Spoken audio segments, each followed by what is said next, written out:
Hello and welcome to of Lichen and Moss D&D live stream. It's been a minute, but welcome back. We have our whole crew here ready and raring to dive in. So, as always, let's start off by rolling initiative. Today Let's show off featuring tiny dice for today. The theme for the day dice. is tiny. Tiny dice. Tiny dice. Itsy bitsy tiny Okay, dice. that's not actually bad. That's a 14. I got a 19. This is better than you've all rolled all campaign. Do Except for Two. Ruby. I think I need to make some sacrifices to some dice gods here. Sacrifices. you Something need to you the need rock gods. you need to make some sacrifices. Some sacrifices. Yeah. We do. You know, you think being like So a dutiful servant of the dice gods, you would get some favor. No, But it's fine. Why would it be that? Why would it be that?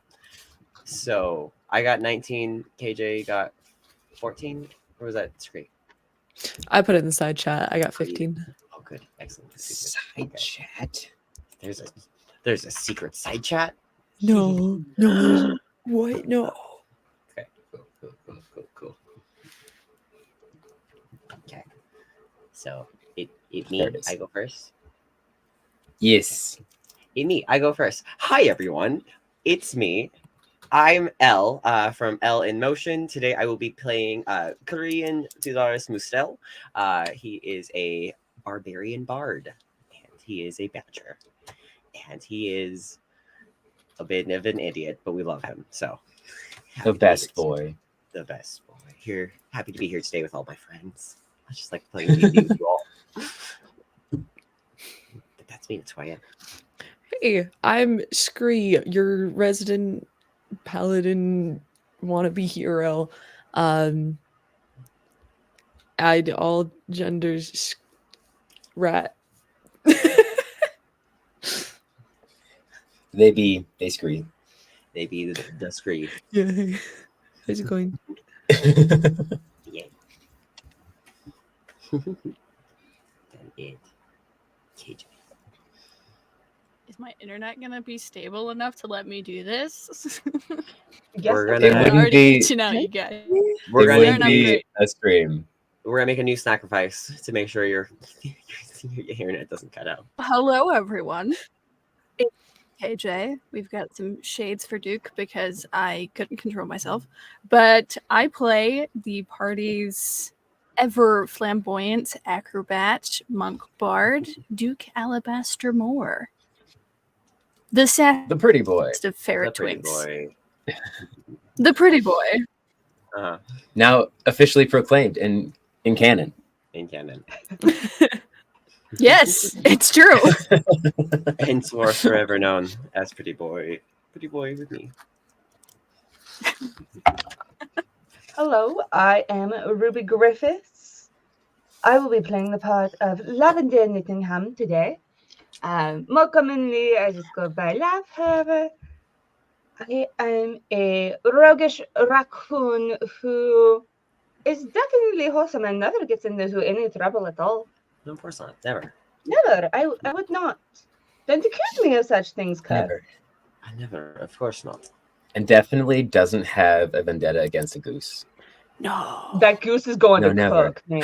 Like, Goose is going to get it and deserves whatever's coming to it. This is, you know what? If I had a nickel for every time there was like a major goose NPC that was like the bad guy in a campaign, I'd have 2 nickels, which is not a lot, but it's funny that it's happened twice. That is quite I would Wait, also have 2 reference. nickels, but my second nickel is questioning whether it's an authentic nickel because technically he's not an actual goose. He's just called the goose. Oh, okay. That's even. that's an unfortunate name. Mm. Just like my name. Hi, I'm Zatara. And I am the game master of our lovely campaign. You can find me on all socials with the same Sir Zatara handle. And yeah, this whole world comes from my messed up brain, so you're welcome. Thank you. But We yeah. love it Baby. And then we got the baby. We got the baby. We got the fur baby. Baby. Baby. And I believe we have some pretty exciting announcements today. Yes. We We do. So, for all you viewers who've been keeping track of this with us, because we've been very excited for like the last 2 weeks, we have hit our Twitch subscriber goal, which was 250. So we're doing our first giveaway of Lichen and Moss dice set. We all have our single D20s, but some lucky viewer today is going to get the full dice set, full 7 array, right, Ruby? 8. Full It set. is an advantage set. As an advantage So it dice. has 3 Excellent. 20s. Oh my gosh. Beautiful, beautiful. So you beautiful. can roll with advantage or disadvantage with matching set. You like might roll this. better than us even at that point, which would not maybe be hard to do. But so we've hit our subscriber goal. So now we're going to be doing our first giveaway. We're so excited. The Yeah. plan for the giveaway is it honestly it just you have to be following us here. You're already here, so step 1 complete. We'll be having people comment during the break, and then at the end of the session we'll be pulling from the people who commented. Should I do the word now, or should we just wait till the break for that? We should now. so that Let's do the everyone word knows. Let's do the now now. and just before. for Okay, the cool. break. Yeah. So Let's do both. the word Don't for our comment giveaway till the is- break. Don't comment till the break. This word. It won't You count ask until spam the break. now. It won't count. And if we lose you in the You'll be midst, then we'll be very sad and we'll be disappointed in you. The word is moss soup. Soup. Moss. So Moss. Moss soup. moss soup. Again, don't comment now, but during the break, comment that one time to be entered into the giveaway. You don't need to be mad. More than one time will not count. Yes. And then we'll get you guys in our random draw, and we'll draw that at the end of the stream. And then after that, we will reach out through. You'll reach out to us through Instagram. So easy. We love you all. We're so excited for this. We love having you all here, and we also want to so much thank Ruby for making this beautiful set Oh of my dice gosh, as our yes. first giveaway. Oh my god, it's Our beautiful, first and I love giveaway. it. It certainly won't be our last, though. I've enjoyed this a lot.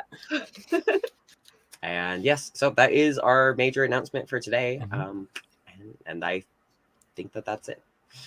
And thank you all for joining us on this lovely adventure.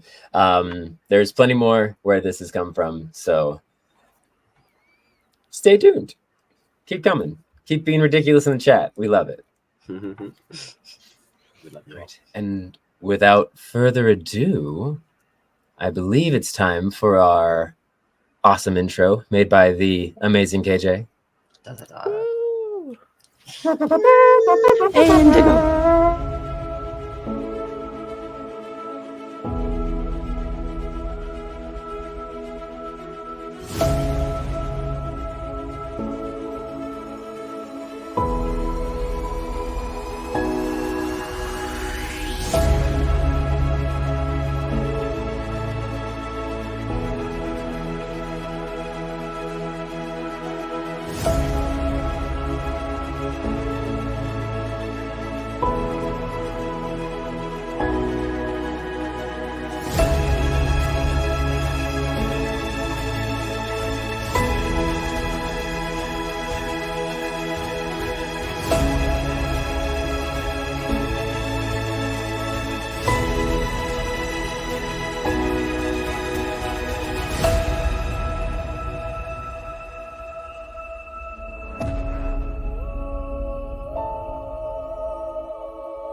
I love that That's I so forget pretty. that I made that every time. Which is why I will remind you every Every time I'm time. like, We love it. Yes.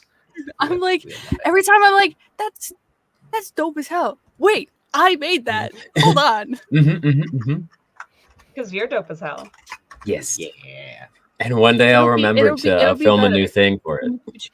Same. I love your clip, Yeah. honestly, Zatara. It's great. Mm. We'll all Now we have our clips. Yeah, and we have a cool new logo too now. That if you check out TikTok, you can see the cool new logo.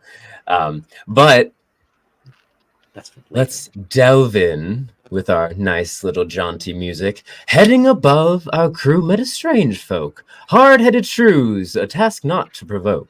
But then from the sky a predator appeared and filled the poor shrews with woe and fear. Until our heroes did save the day, and thus a party was started without delay. Oh. And so, last time on Of Brass and Briar, our crew managed to delve above the underground cavern where they saved the captives and into an ancient abandoned farmstead. Exiting from a well and looking over a field of waving tall grasses, they ventured forth, and it wasn't long before they met a strange, bureaucratic group of shrews who, as much as they tried, could not really garner one decision or another until, from above, a giant white snowy owl flew and dove upon them, causing them to scatter and causing our group to go into the defensive. Needless to say, our group did what they did best and made the owl fly away with its feathers between its legs, which is an anatomical feat for owls, and thus saving the shrews and the group below. The captives now free and emerging into the light for the first time in many a moon for some of them. There was great revelry, some crying, and a lot of food and drink had. Our group ended, surrounded by a fire, exchanging stories, getting to know each other a little bit more. And the night ended with Duke and Kerr exchanging some personal tales between one another. We played Secrets again. We played Secrets. Seconded. Carried. Third. Now, where we pick up on this session is a bit ahead. The morning has come. The camping sites have all been packed, and the freed folk have been divided, and a new goal has been set. Chester and Grundle have decided to help guide the folk to their various homes. Chester taking the Vole children as well as the rest of the folk who wanted to go back to Adelberry with him on the beloved chestnut boat, sailing back upriver, promising to meet up with you in Umloa at a later time. Grundle, your large German shepherd friend who you met and freed in the captives below, has made it his mission before returning to the Heather's Vigil in Umloa to guide each of the remaining captives back to their homesteads throughout the Silvermoor Wood, leaving the four of you. The original four back together again, no extra companions, Oh. deciding, well, besides your beloved worm friend, who I Yes. constantly forget, Important party pet NPC. We can't lose Worm. who is currently just chomping on his morning egg, just kind of looking up at you expectantly as you decide how you are going to journey to the major city-state, the only free power not controlled by any of the major powers of Teleday, the city of Umloa. So, how do you guys wish to get there? You have a couple options. You can either take the river, which would require you fashioning a boat of some sort, or possibly trying to find one. You can trek through the wood, which some of you know the route there from having traversed it before, which would take you to the banks at which you would take a ferry over to the city of Umloa, for Umloa sits in the very center of a large lake. Here, I can show everyone. Yes. Show the map. Show the map. Right here. So they're heading to this city right here. And they're about here, up here somewhere. Okay. It's nice to know where we are. Through the wood, it would take about 2 days to reach the shore of the Silvermore Forest. And then, for those of you who have taken the ferry before, you know that it would be about a 3-hour-ish ride by ferry to the city of Elmohe. The river would cut that travel down a bit, probably taking about 1.5 days with fair travel, no problems, and 2 days if some issues happened. Which nothing could go wrong. What a Nothing- suspicious sentence. Nothing. I don't know what could you're go talking wrong. about. Mm-hmm. So, my beloved critter crew, what would you like to do? How would we like to do this? Okay. Excellent. I mean, there's a chance that our new friends that we just basically saved from their, ultimate enemy would be able to, And nothing could go wrong. nothing can go wrong. Would be able to lend us a boat or else help us fashion one. Many, many hands make light work. True. Which, looking around, while there's still some folk around, like diddle-dallying and like gathering the last few things, and the shrew folk are still, you can hear them chattering with each other. First, seconded, no, you can't do that. Just kind of around. So if you would like, you could definitely find a shrew folk. Mm-hmm. I mean, I don't want to spend the day just building stuff. We'll probably find someone who with a boat maybe later. I don't know. Kurt just doesn't want to do I manual know the labor. forest fairly well. And he looks like it. I just figure It's not a bad walk. it doesn't sound like a bad walk. I just figure like we could spend a couple hours building a boat and save roughly 12 hours because I don't think anything will go wrong later down the line via travel. What could go wrong? What could go wrong? We already scared away the owl, honestly. That was going to be the worst thing. You're right. We could walk. We'll be fine. What does everyone want to do? My vote is for boat, but I'm fine walking. That's where I stand. All right. One vote for boat. Okay. I'm fine walking. It's a nice little walk. I may have a way to get around paying for the ferry once we get closer to the city. Possibly. Possibly. That's very encouraging. One vote for walk.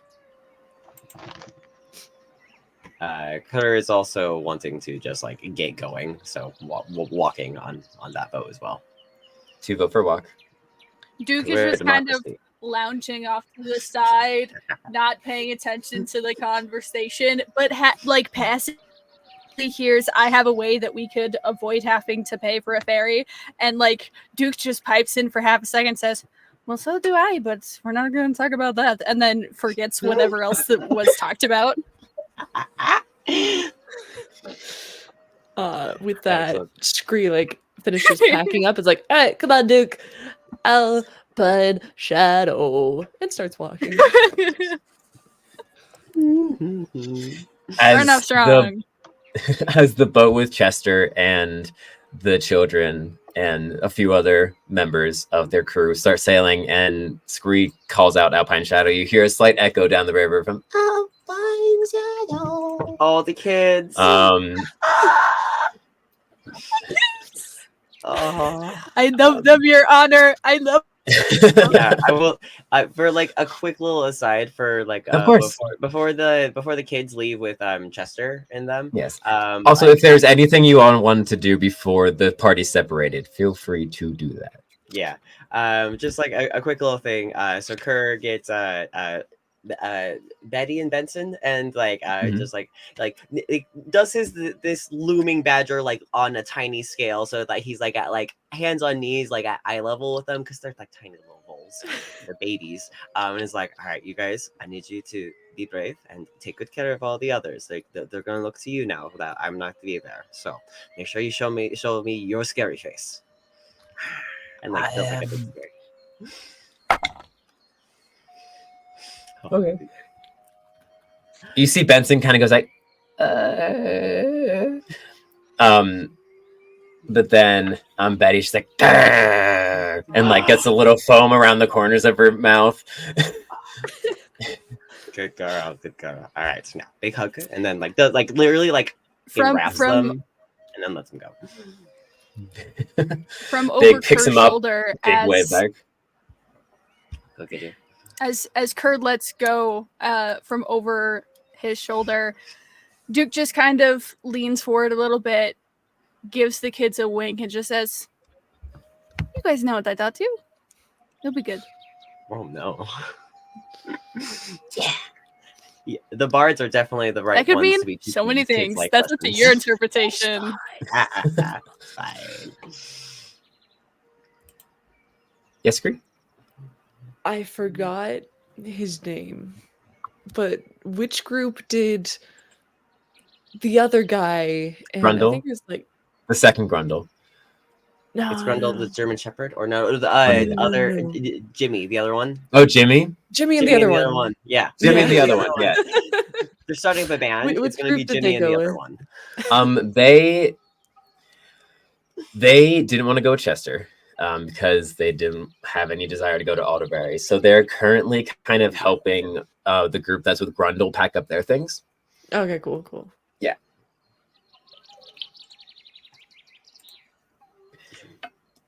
But you did overhear them talking about also heading to Loa with Grundle afterwards. All right, I just want to know like where I can find them later. Need our eyes. Which, mentioning that, Jimmy the rat runs up and kind of goes, hey guys, so, and he gets real shy and ruffles in his satchel for a second and pulls out a little scroll and hands it to you. And goes, thanks for, not killing us. And that was not given. I did not make that one. No, this is old. It's just been sitting at my desk. It's stuff to pop up handy later. I'm figuring out ways to get scrolls to all of you secretly, so don't worry about it. Yeah. Sneaking into our houses at night like Santa in Claus. my headset. And he kind of just eyes all of you and goes, I didn't really know what to title it, but okay, thanks for awesome, bye, and scurries away, a little bit of dust kicking up behind. That boy. That's a boy. They grow up so fast. And you see as he makes it back over to the other one. As he makes it back over to the other one, you see them kind of conversing, and the other one just kind of punches him in the shoulder, and he goes, hey, yeah. Oh my god. And they go off with Grundle. Yeah, I'm gonna unfurl the scroll.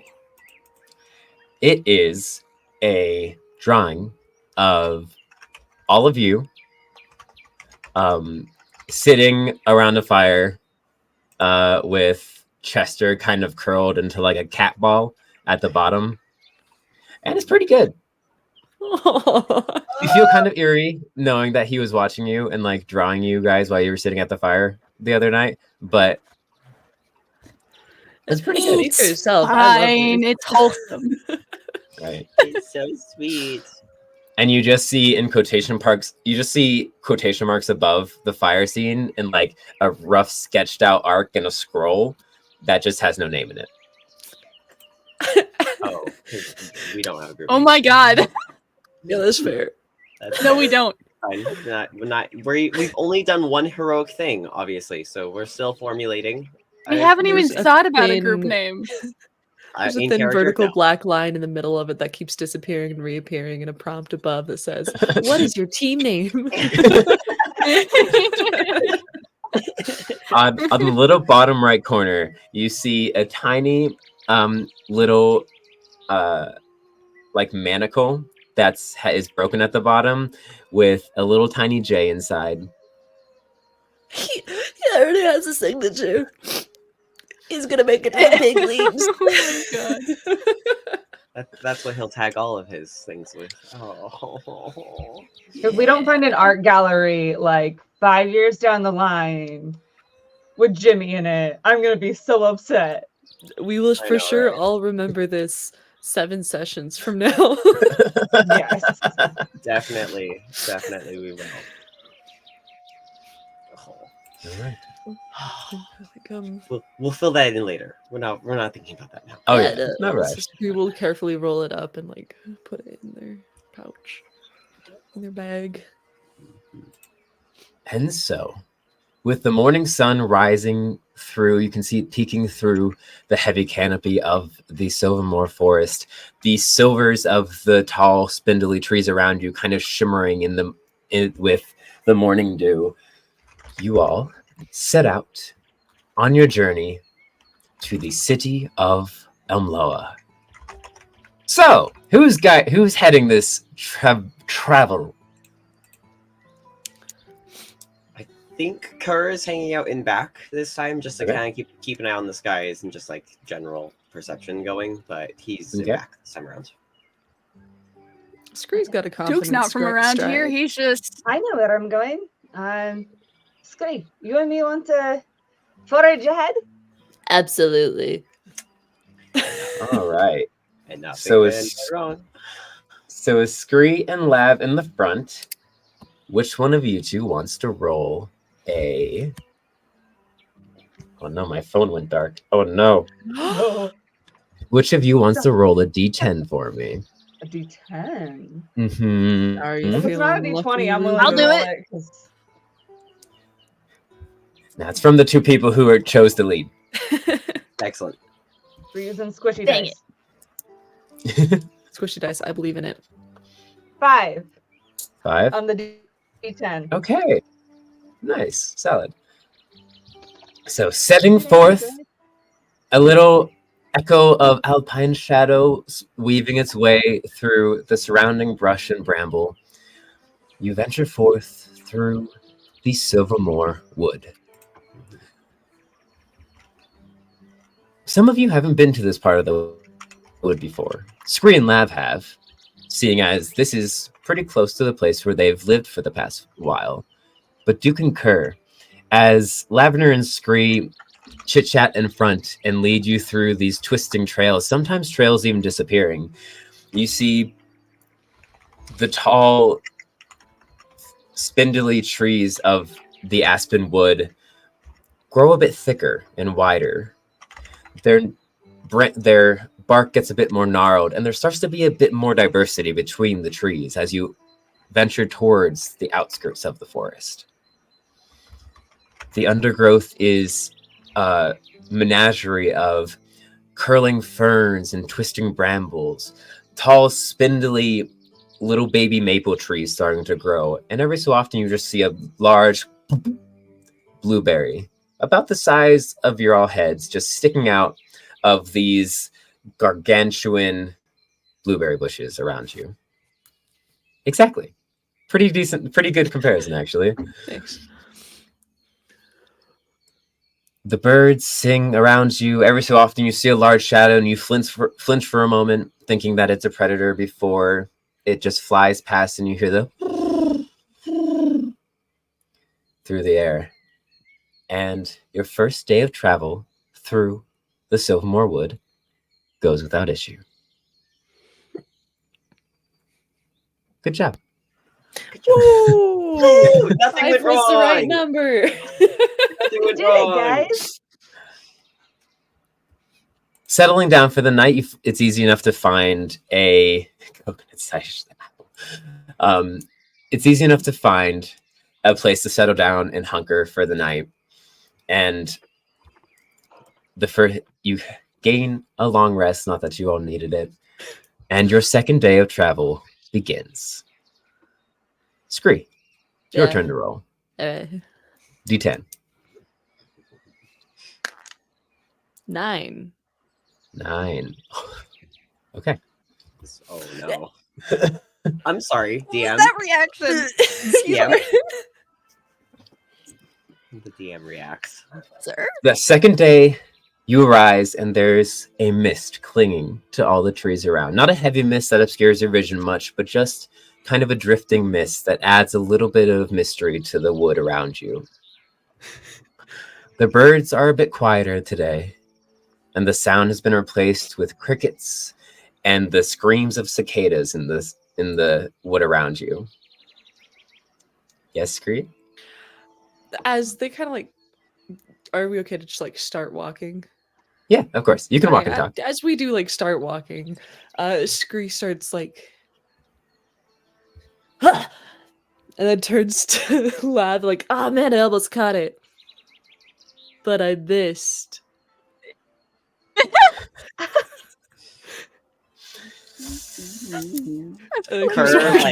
Her straight up like musses his head like a baseball, just like dork. He keeps walking. Worm bursts out in raucous laughter. Oh my gosh, I echoes around forgot the you forest. understood common. Oh, yeah. Are you funny, Master Scree? I like you. Ow. I haven't personally got to speak with the animals. Have you guys? What's in this mist? All right. You don't understand what he's saying. Ah, man, I was listening for a second. How did we understand what he was saying at one point? How was that a thing? It was speak with animals. Because Scree has. Oh, speak with okay. animals. I was I will like, say that I cast on him every morning. we've just to talked check to him in on before.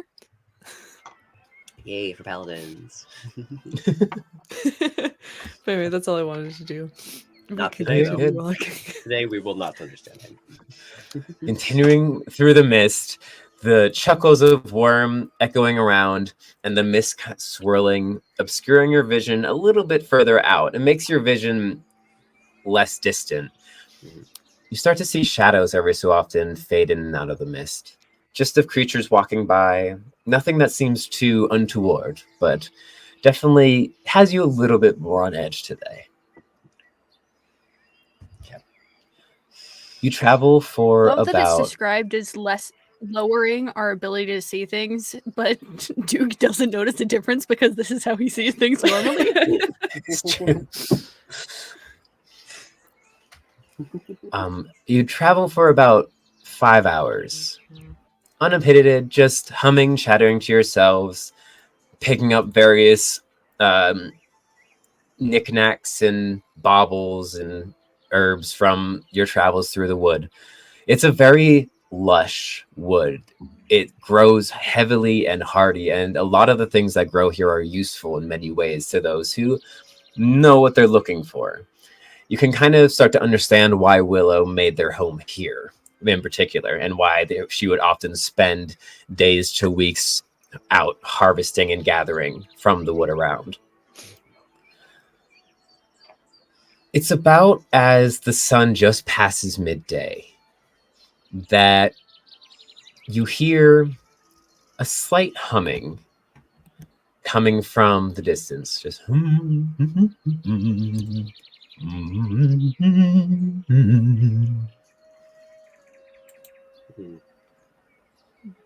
Do any Oh. of us Oh. recognize the humming? Is it a familiar humming?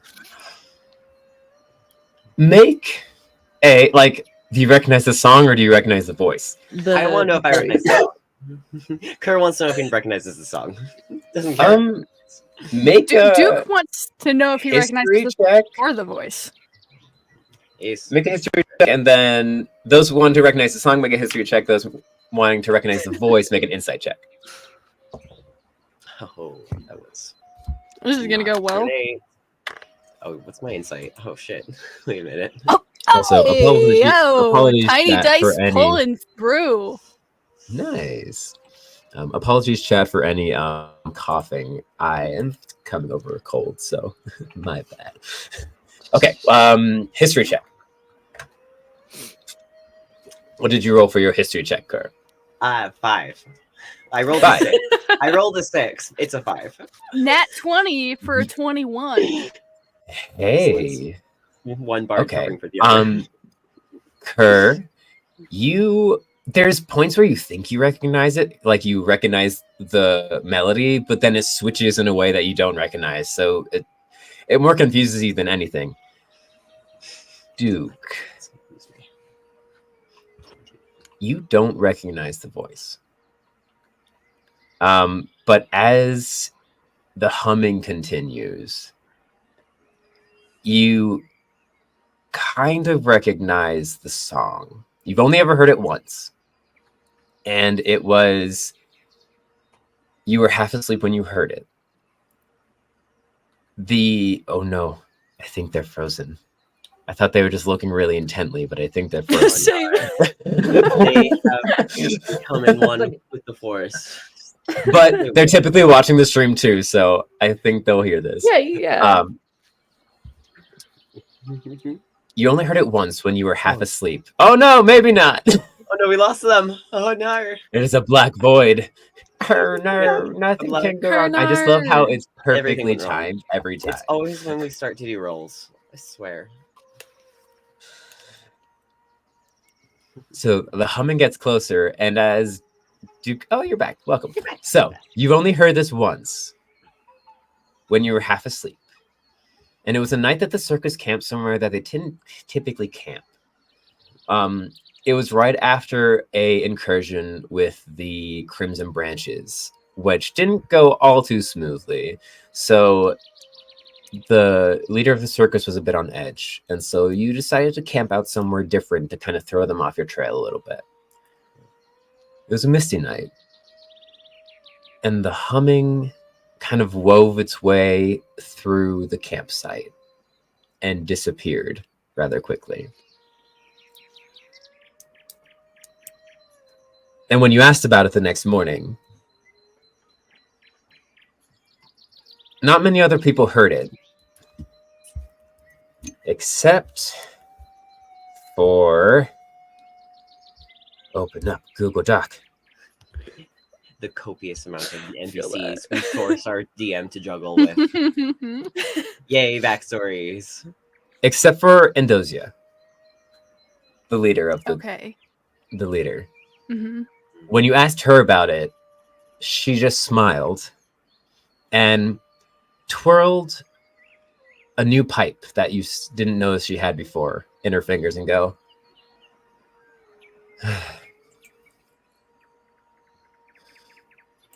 oh, how was that British? Hold on, accent. You're welcome. Maybe one day. Maybe one day, my dear, you'll be lucky enough to meet him. And that's all she gave you. As she tucks the pipe into behind her ear and saunters off.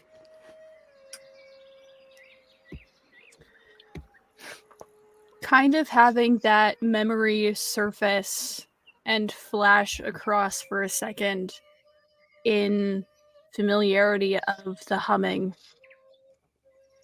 Everyone watches very evidently. Duke enter this kind of misty-eyed state where he's not entirely there for a second. And then his eyes kind of clear. He starts walking towards where the humming's coming from. You're in the back, right? With Yeah. Kerr? Remind me what season we're in, Dan? It's spring. Autumn?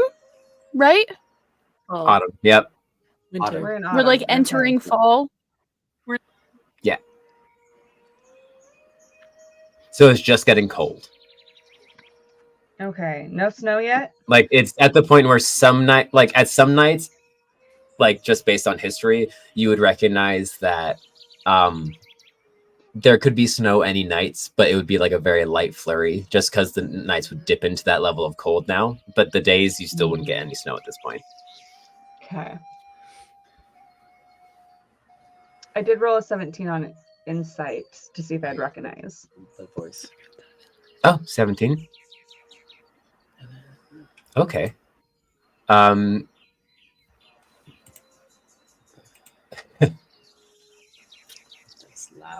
there was you don't recognize the voice either, but you do recognize the tune, and it comes from a source that you wouldn't expect. Potts. You heard Potts humming this tune rather not regularly, actually. And it was after one night.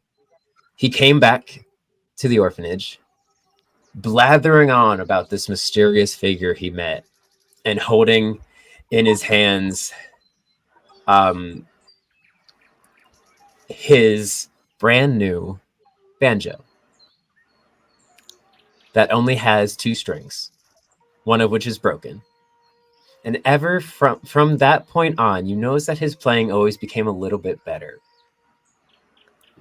But whenever he talked about this figure,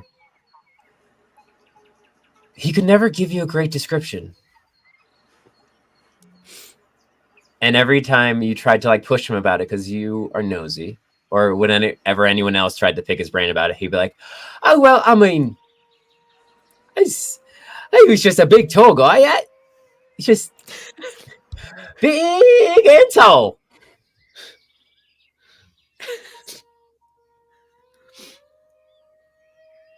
That's how I want to be remembered.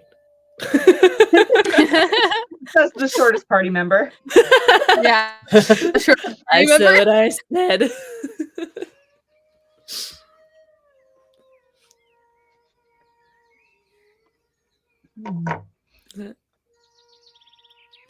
Scree, did you roll anything? I got a 7 insight. 7? Yeah. You're kind of at the same level as Kerr, where like you think you catch the tune every once in a while, but then it shifts into this weird like ramble that you don't recognize. Duke is actually in front of Kerr in the marching order, so Kerr, you would see Duke kind of like start going towards the humming. The humming. Mm-hmm. Yeah, so Kerr like reaches out and like cups onto Duke's tail. Hey, don't go off without us. Yeah, we're a team Just here. kind Let's of, go like, together. Lava like flicks grabs his his tail. hand. Sorry, we'll start talking at once. Flicks his tail out of Kerr's grasp, and keeps walking and doesn't seem to register when Lavender grabs his hand. Scree look over at Kerr like, ah, well, following mysterious things into the forest hasn't led us astray so far, and follow them. What I could go mean- wrong? Pulls out the owl. The owl. What could Mhm. go wrong? And then follows along. So following the humming, just it's interesting because like as you wander through the mist off the trail, you'll be following the humming and you swear you'll be getting close, and then it'll stop and just reappear like 40 feet behind you and to the left. So you'll turn around and start wandering back that way. And it takes you a little bit to find it, but eventually you do.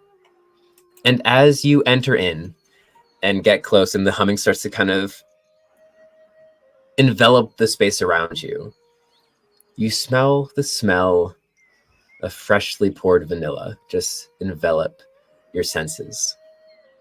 And the mist kind of takes on this shimmering orange light, almost like it's gone back to morning. But you know it's past midday. And it kind of clears a minute. And you see sitting in the middle of this swirling mist that's kind of made a circle around him, this lanky figure. Long legs decked in kind of tight, form-fitting leggings that of a deep purple that disappear into these tall boots that curl up at the end with gold tips. A large poncho jacket obscures his top form, and the poncho itself is reds and purples and yellows of just a menagerie of designs across the top. This thick, heavily knitted scarf of deep various greens obscure the top of his face, and the only little thing you can see is over this gargantuanly wide brimmed hat, probably about, it's very large brimmed, like juts out and encircles him, so it casts a shadow over his entire form underneath him that comes up to a large point and bends over. You can just see two little glowing yellow circles kind of disappear into a black void from beneath his hat and into his face when you look at it. Long, spindly arms emerge from the poncho that you just see this kind of, you can't tell if it's his skin or if he just has kind of like a bodysuit on, as black arms that attach to these long, spindly hands and fingers that are a bit too long to be a bit natural. And he's just sitting down, legs kind of arched with one arm on his knee, kind of just poking at this little purple fire that's just poking it with this little stick as you enter in. And he's large.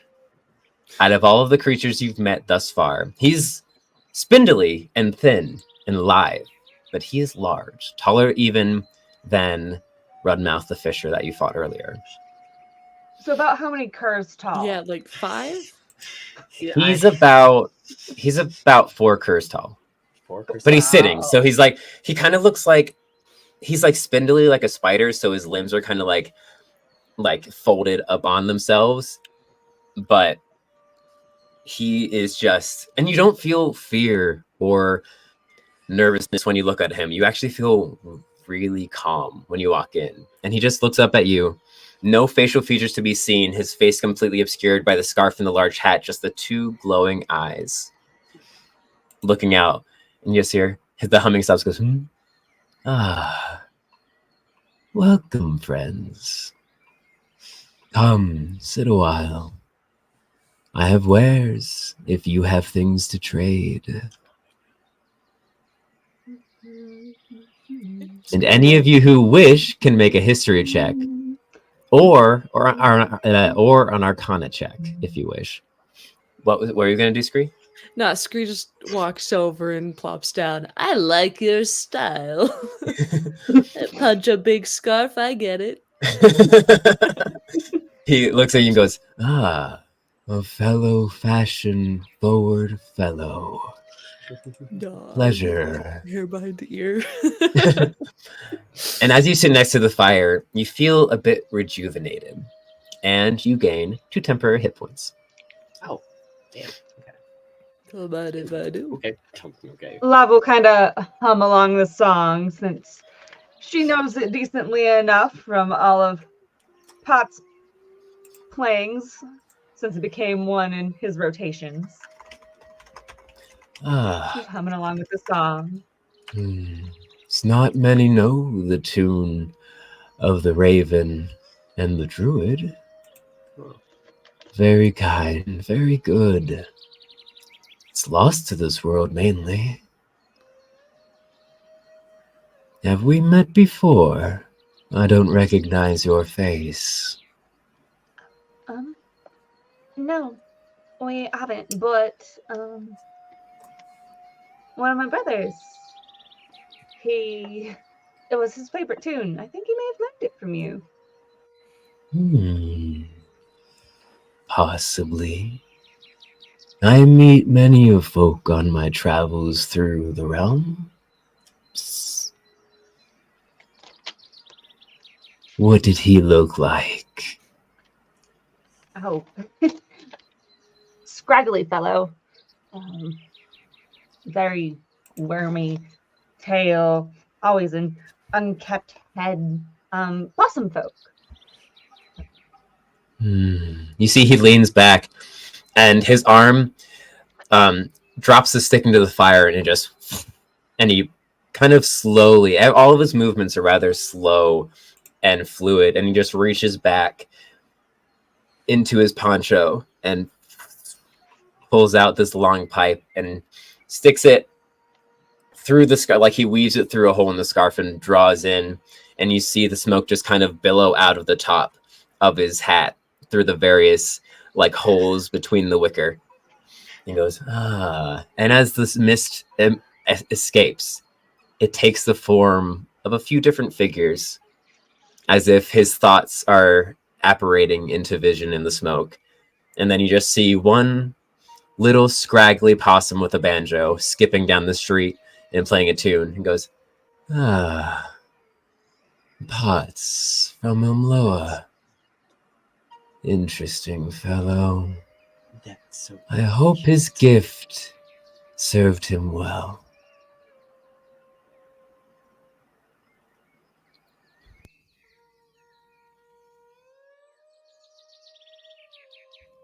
And he kind of looks at the rest of you. He goes, Did Ruby freeze? oh, No, no. no. Oh, no. Oh, she's back. Okay. I see. That's so And as you all kind of gather around, he goes, feel free to rest as long as you need. Well, the fire will leave once I do, but 'tis a safe glen, and the folk in this area know to leave me alone. Unless they need a gift, and then they know to find me. Unless they need a gift, and then they know to find me. Unless they need a gift, What's going and on? then they know to find me. What's going on? That was a really cool effect that just happened in real life, I think. Wild how we could do that with Echoing his around voice. us. His voice just echoes around the glen a little bit. Duke is still standing kind of hasn't quite joined this circle and is still just kind of looking at this figure in a trance-like state. Isn't quite what I like. He looks hypnotized almost by this figure. In reverie. And as you're looking at him, Duke, you see the figure kind of like slowly shifts and looks and kind of leans in over the fire, comes close and goes, ah, I've seen you before. A ferret folk. Ah, part of the caravan. How is my dear Indoja these days? I have known her ever since she was a young pup. It's been some time since I've been with the caravan, but she was well last I saw her. Good. She's mentioned you. I've heard you before. I've never seen you, though.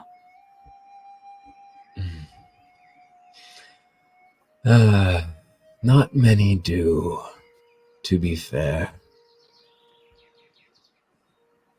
I'm a bit, whimsical that way. People often find me when they need to, or when they need something. For you see, I am but a humble merchant.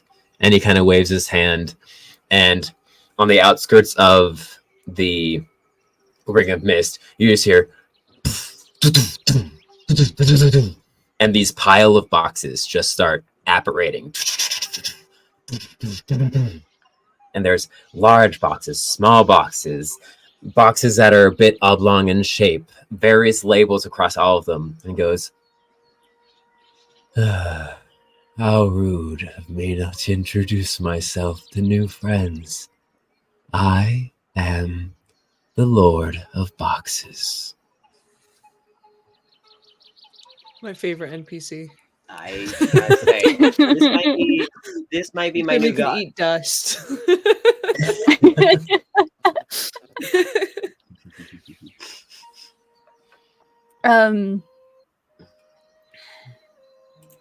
I don't think Duke has processed that anybody else is like here. Like it's very much like if this was cinematic and it turned to Duke's point of view, like everything outside of just the immediate area of this is kind of blurred out.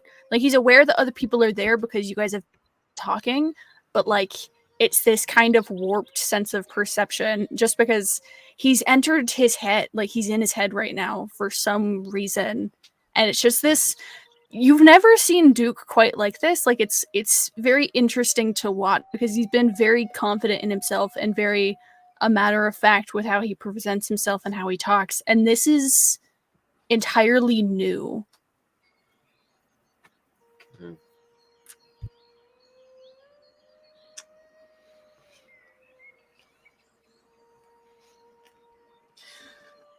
You don't see any smile, but there's the warmth of a smile embraces you as he noticed just this reverence or awestruck, kind of enraptured look. And he goes, he turns to Kerr, goes, You look familiar. And he pauses for a moment and goes, but I won't reveal your secrets. Screw turns around. What? Just let your parents know that I'm very thankful for their gift, and I hope that it was a fair exchange.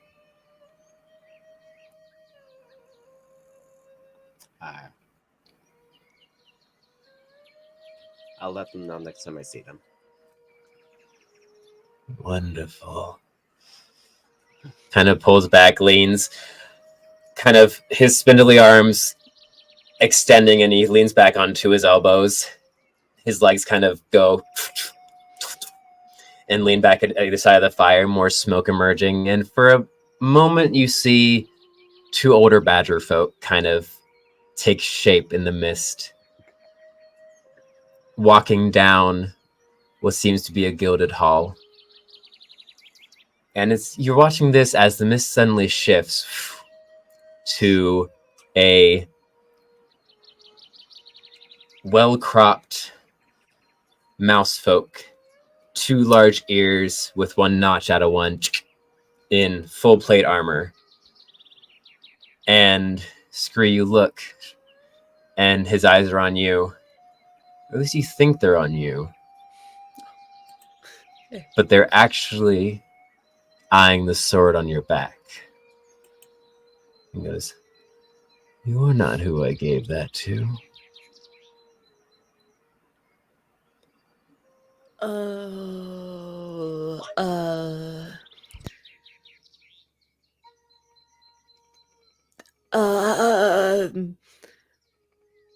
I'm borrowing it, all right? I'm gonna give it back. All right, it's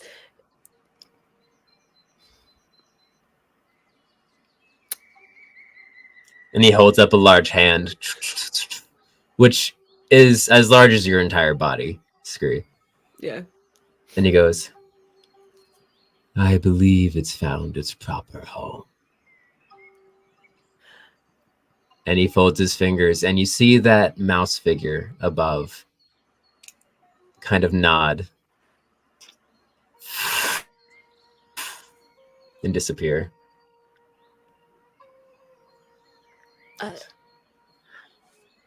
Oh no! Like I'm gonna give it back. It's just for a little while. I'm sure you will. But he kind of like looks around, his head slowly moving, the large brimmed pointed hat turning. And you can see as it kind of he tilts, you see that there's a deep purple sash around that has just a bunch of baubles and trinkets kind of tacked into it that kind of jingle a little bit as he turns. Well, I feel like my time here may be coming to an end. The mists are moving, and so must I. But before I go, would you like to trade? I don't know if we have anything that. I mean, what Oh. kind of trades are you interested in? Interesting ones. Coin and glass do not interest me. But maybe memories, a story, the color of your eyes.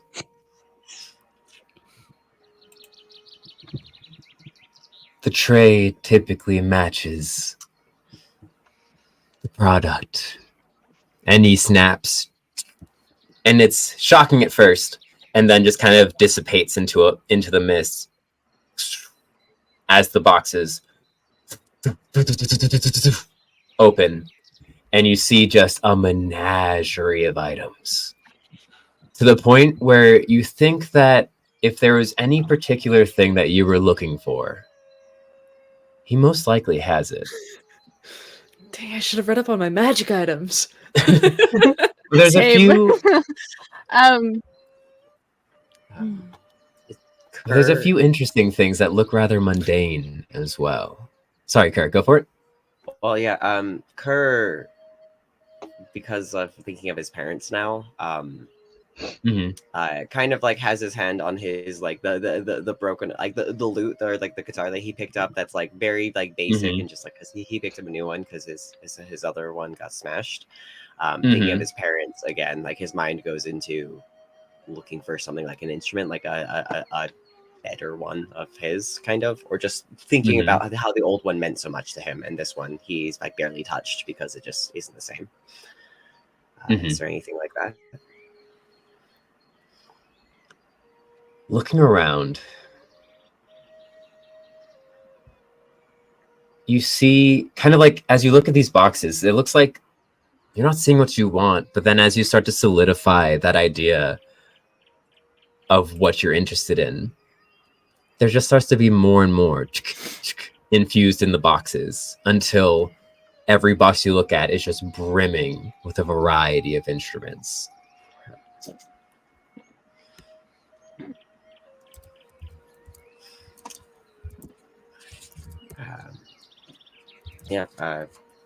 Kerr would go would approach one that just looks, whichever one feels right after like looking through a couple, and reach for one that reminds him of his grandfather. Something in the style of it reminds of him of it. Okay. You walk up to... You start heading towards this large box, about as tall as you, that's just brimming with a variety of lutes and stringed instruments, a few drums here and there. But as you walk towards it, the box closes and shrinks down and elongates and turns into this perfect guitar case. And as you open it, what does Kerr see inside?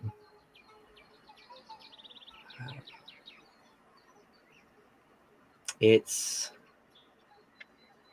a guitar, and it has a kind of like red mahogany like stain to it, and then along the backside of it, it has like a darker color, so it kind of gives like a two-tone effect. But something in the strings, like they look like you don't even have to touch them, and you can already hear like the perfect pitch in it that you'd be able to have. So Kerr looks at this and then turns to the box, the lower of the boxes.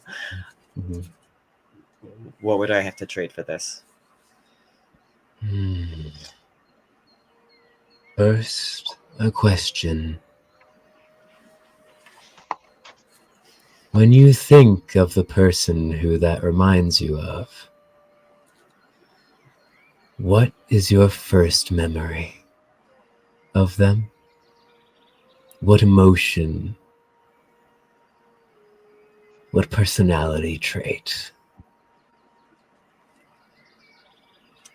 Why are they special to you?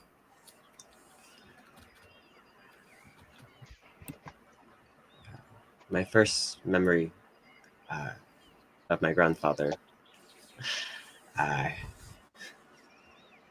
I remember him looking up at him as he was telling me stories. I We would just talk for hours. I remember things maybe he shouldn't have been saying to such a young one, but I would pester him for hours and days to get him to do it again and again. Granda is happy. Happy memories.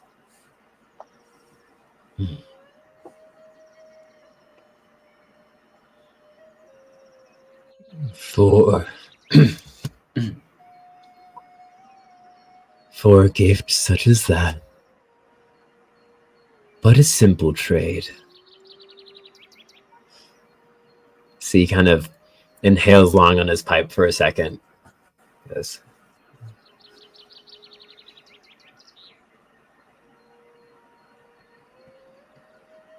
The very first of your hairs, when they turn old and gray.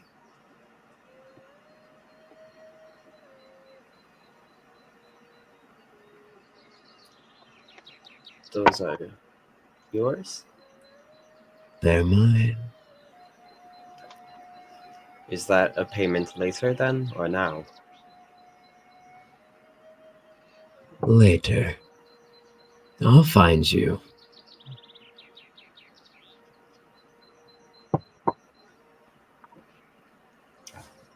Kerr nods and takes the case and the guitar, and trades Right. it with the one that he has on, and offers up his old one. You see one long finger. The finger about as big as a guitar. Just slowly strums down the strings. And even though he's not plucking any of the strings, just a perfect little melody matching the song he was humming before plays out. And he looks at the guitar you're now holding and goes, an extra bonus then. And you see the guitar kind of getting wrapped in mist a little bit. And the mist disappears into the belly of the guitar and doesn't come out. As he takes your guitar and puts it into his poncho. And as he pushes it into his poncho, you hear in a box behind you. Thump. A box behind you. He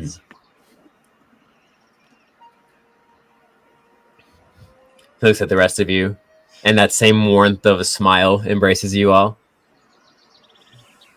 One trade is done. 3 more remain. If you don't know what you wish, you could let it to chance. Ah, the borrower.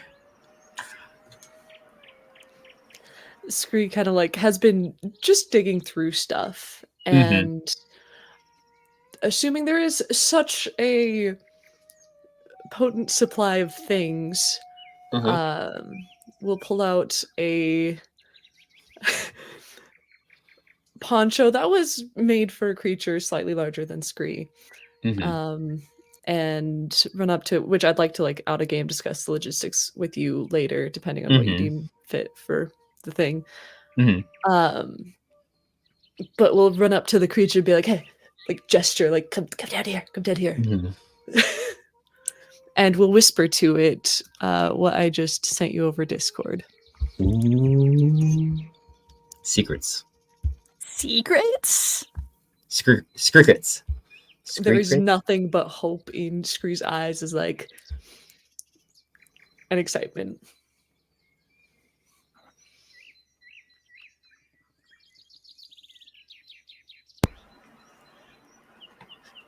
This is so cool. He looks at you, and you see his eyes kind of squint for a second. And he goes,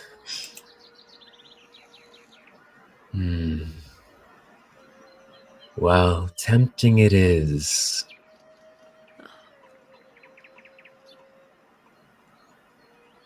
I don't deal that deep. It's far too precious of an item. I have nothing worth that. Not even this. Screw, chest you down again.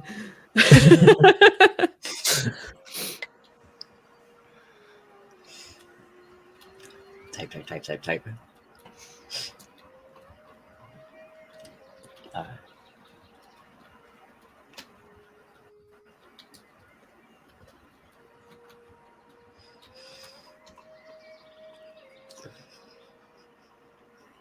This cricket's happening in front of us. He chuckles.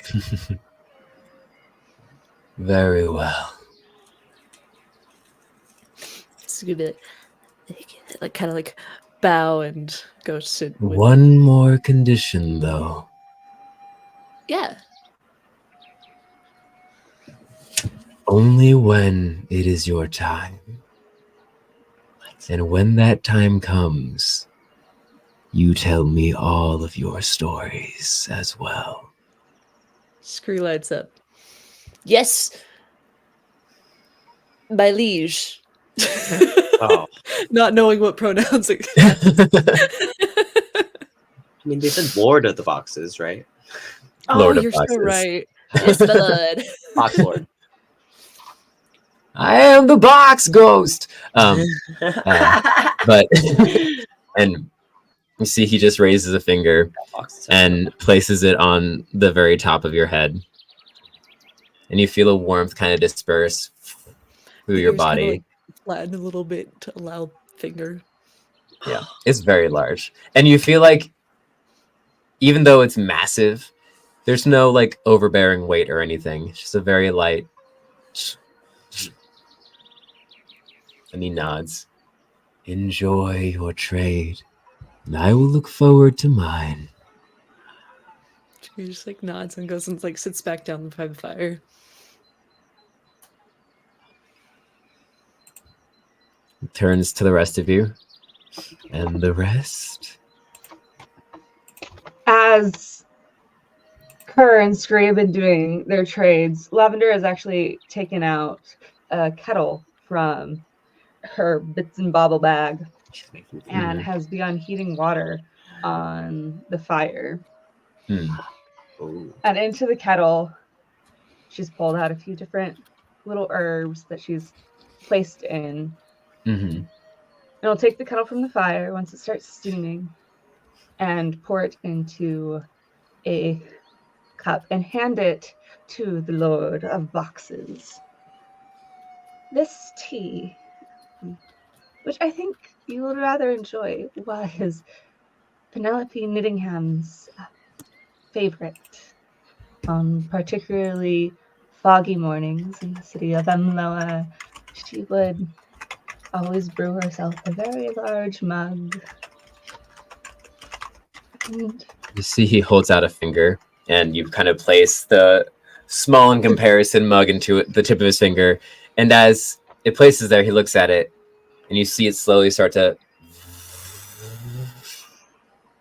and grow to the size of his hand. And as you say, very large mug, it grows a bit oversized. You see this large waft of steam. brewing it always reminds me of her. I miss her greatly. Yeah. This is the gift I offer you, is my favorite memory of this warm tea of my dear Penelope.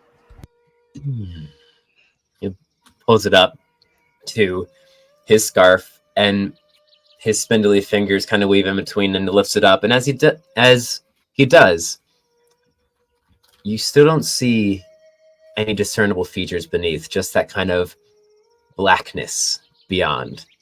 as he drinks, and you hear, and as he drinks, the smoke that is still emanating from the top of his hat shifts into the form of a homely badger folk, kind of walking, little sprites of small young folk dancing around her as she walks through halls that none of you but Lav recognize. A hearty trade. What is your wish? I honestly don't want for much, but I trust you to find an equal trade. Whatever you deem worthy. Anything can happen in the woods.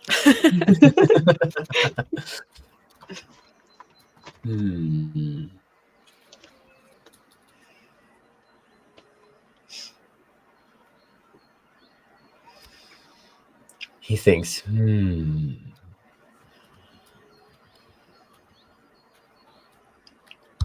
what is something?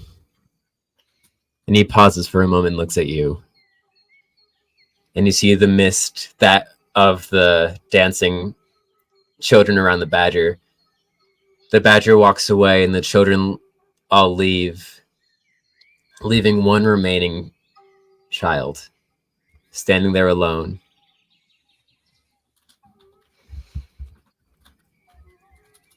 And just kind of like looking around. And you can see the child start to cry as it looks around and realizes it's alone. It goes, something lost, I see. And he reaches out and digs through one of his boxes and pulls out a tiny little needle that's been stuck into... It's interesting. It's an acorn top. And on the top of the acorn top where the stem is, a little needle rests that's brass, made of brass. And it looks like it's just perfectly balancing on top of it, but never seems to fall off. And as you take it in your hands, it's about palm size to you. It takes up the entirety of your palm. And you hear him lean forward, and so only you can hear. You just hear him whisper their name.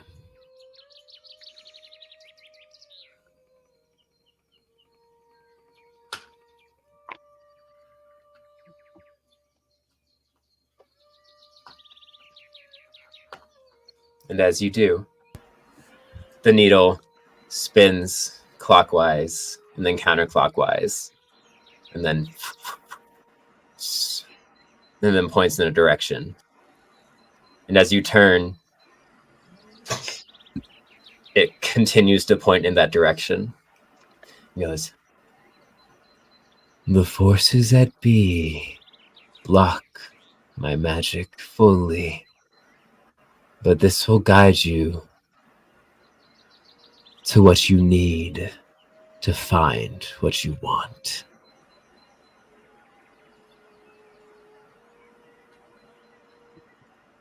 Thank you. This is exactly what I needed. He chuckles. A bonus gift for you as well.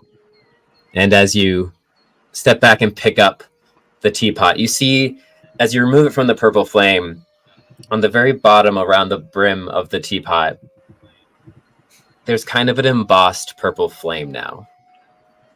And you see that it hasn't lost any weight since you poured your last cup of tea.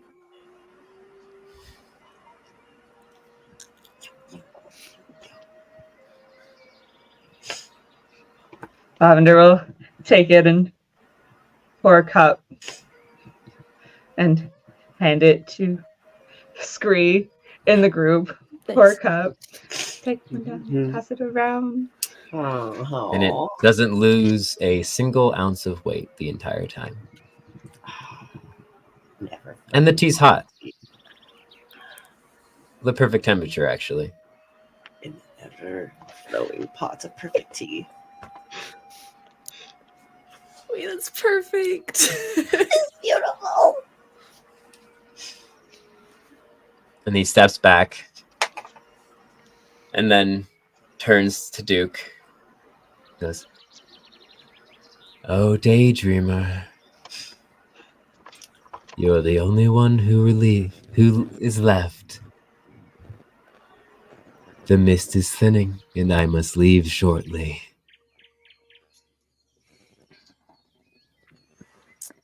As all of this has been happening, talk of family and fond favorite memories, Duke's perception and hearing, though very acute, is only picking up on bits and pieces of what everyone is saying as words kind of flow in and out of his conscious awareness, and he's just kind of aimlessly wandering among the boxes as he flips the dropped amulet between his hands, just fiddling with it. And all he's thinking about is his brother.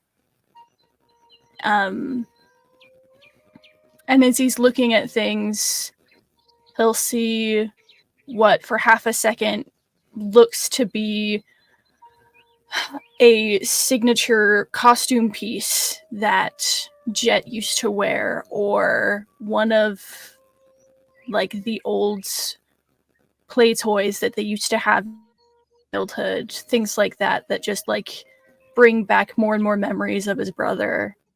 He just continues to meander, not really looking for anything specifically, but just daydreaming. Mm.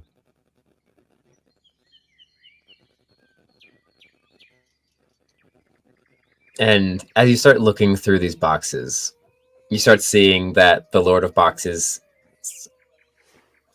starts like appearing, lounging on some of the boxes, kind of hands on his chin on his hands, elbows on the boxes, expectantly looking at you as you just peer into each box. He goes, "A wandering mind.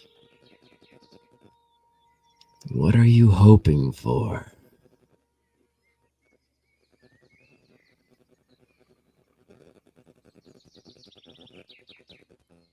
No.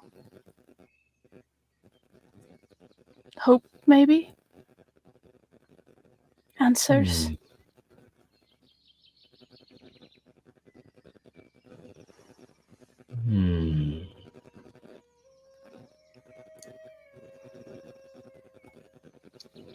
He looks around his boxes. And as he does, this is the most methodical you've seen him be thus far, as he kind of pushes some to the sides, like touches the ground and pulls some out of the ground, chucks them back, and they just kind of disappear into the mist. And he comes to not a box, but a barrel. Yellow in color, a red design on both the top and bottom that you recognize. This is one of the barrels from the circus. Often used by the tumblers and acrobats, sometimes used by the clowns to hide inside. And he kind of pushes it towards you. Goes, "Hope is a very valuable thing, and a bit above my purview. But hope can be gained through various ways.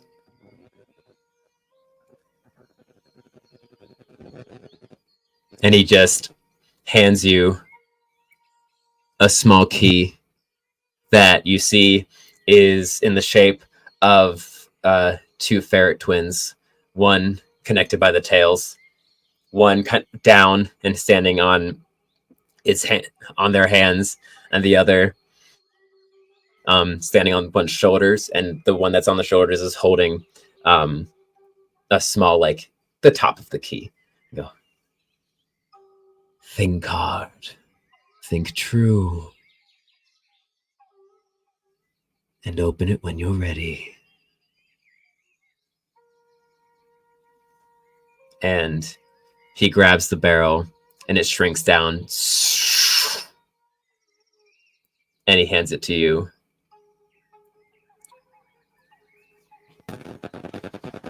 Duke takes it and looks it over a little bit more, just kind of rolling it between his fingers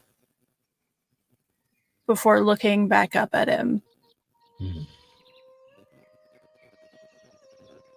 What kind of trade for this? For hope in ambiguity. A decent trade should be made. And he looks at you. What would you say is most important to you? Your identity currently?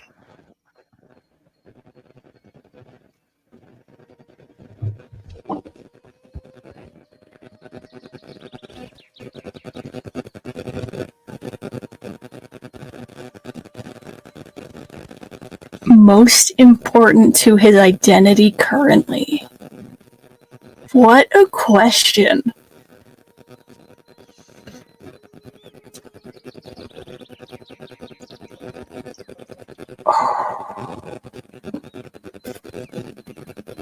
Oh, I don't want to say it.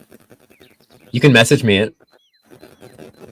No, I don't want to say it because I don't want to lose it. You don't know he's gonna take it from you. He just asked what it true. was. Yeah. KJ, nothing could go wrong. It's fine. Nothing can go wrong. Everyone else has received such lovely things. As he asks what is most important to Duke's identity currently,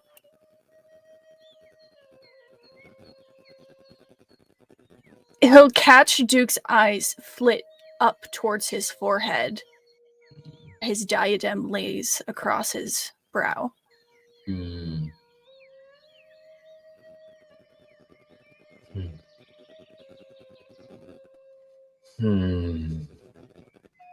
he squints and kind of tilts his head in a small chuckle. Interesting. But far too simple.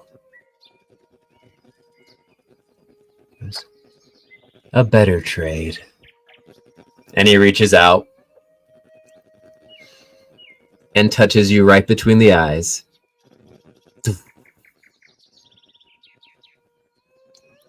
And in a perfect diamond, you feel kind of an itch happen. And the rest of you see there in a perfect diamond right between the eyes. Just like a little, like a little accent. The pristine white fur turns jet black.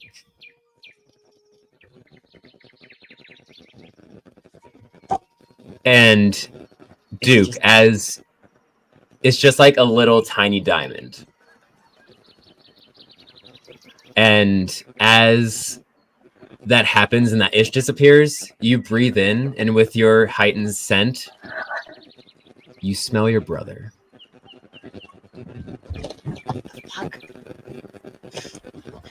What is happening? What? Shit. So what everybody else watches happen is he says that that's far too of a thing, touches between Duke's eyes, and he goes cross-eyed as he tries to follow the finger, and the itch happens, and he just kind of wrinkles his nose, and then as that smell hits him, this very sad look crosses his face, and his eyes start to tear up a little bit before he touches where that diamond is and feels that the texture of the fur is different than his and reminds him of his brother even more, and just looks up at him.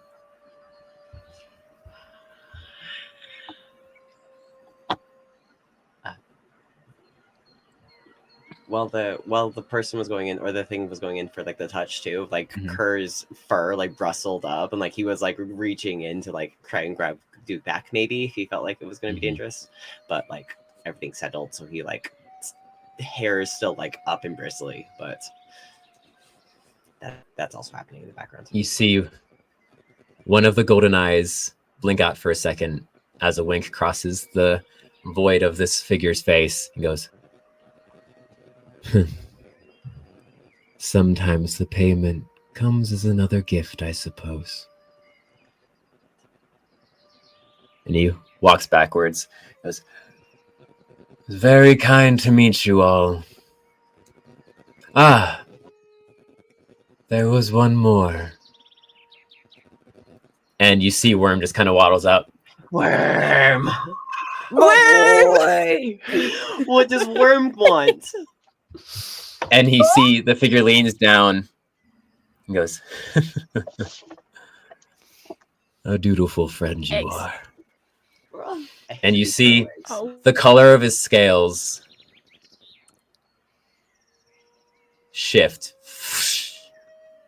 And they turn into this Lucidian green. And the leather of his wings, that as they shift into this deep purple, extend out and grow a bit longer. And his body shifts to be a bit more lithe.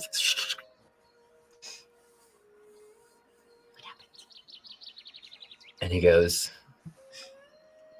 really? That?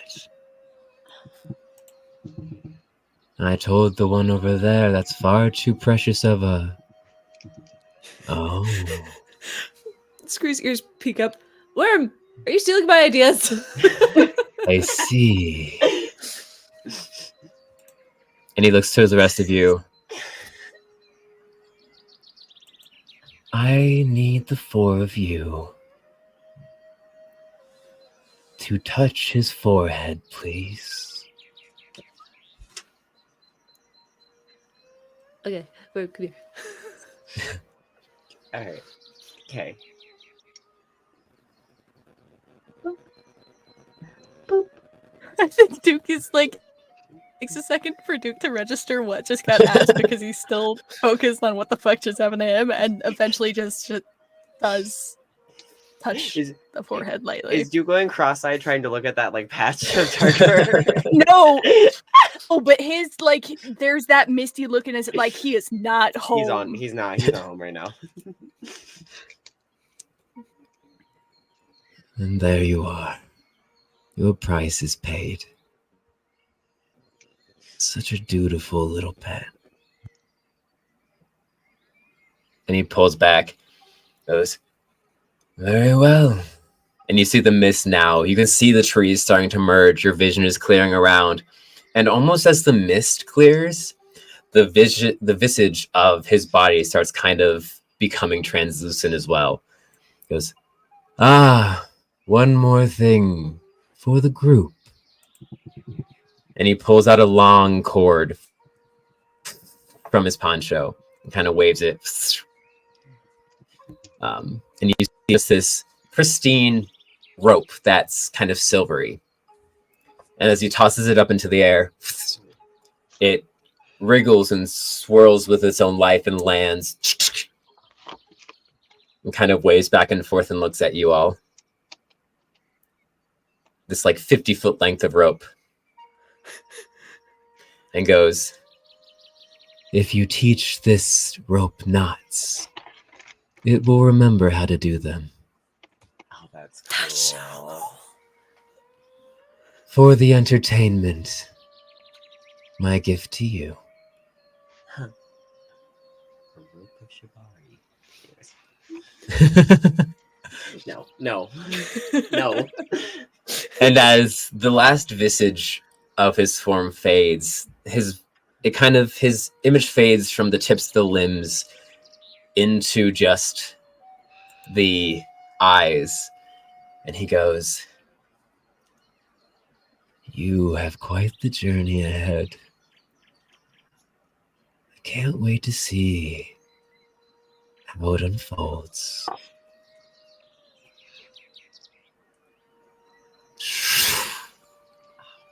And the mist completely clears.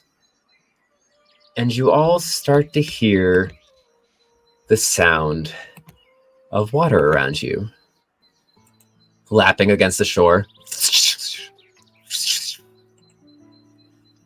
And it seems that you have reached the shore of the lake in which Elmohe sits. Not quite at the port, though you can see it in the distance.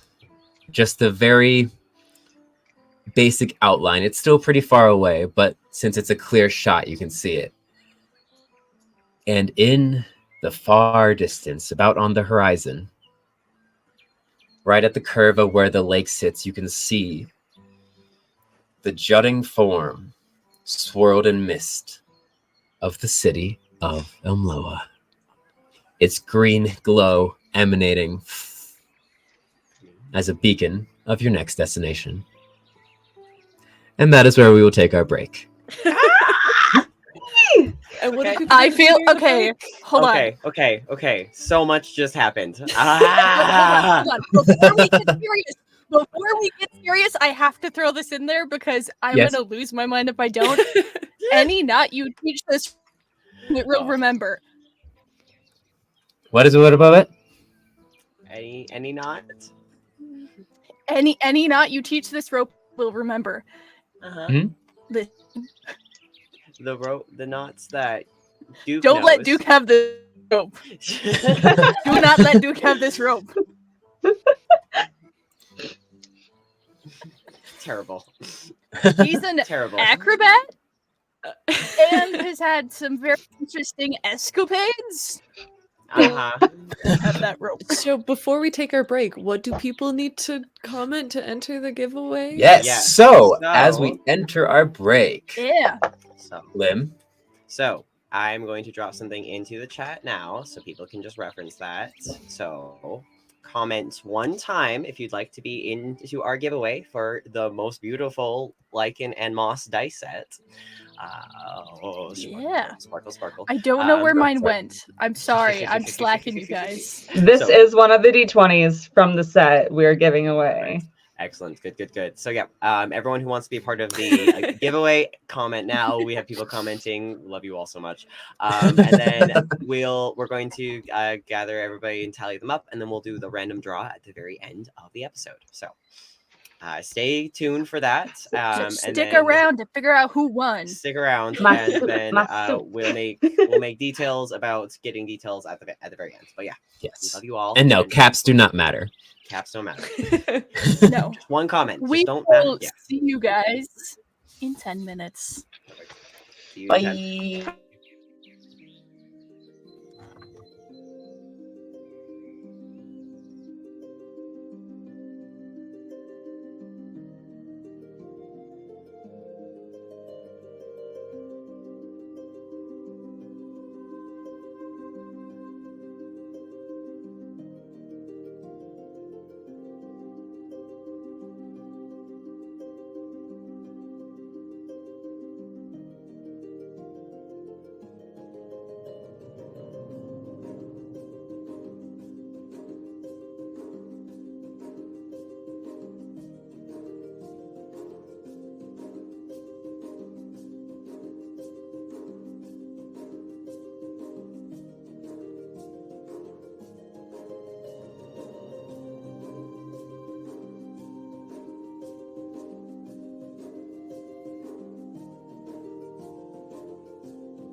Hello!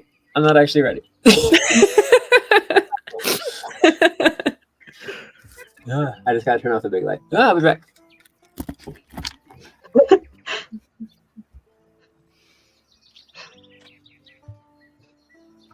Welcome back, everyone. Eventually, I will. Maybe we'll do a Math Rock treat giveaway with Math Rocks you can actually.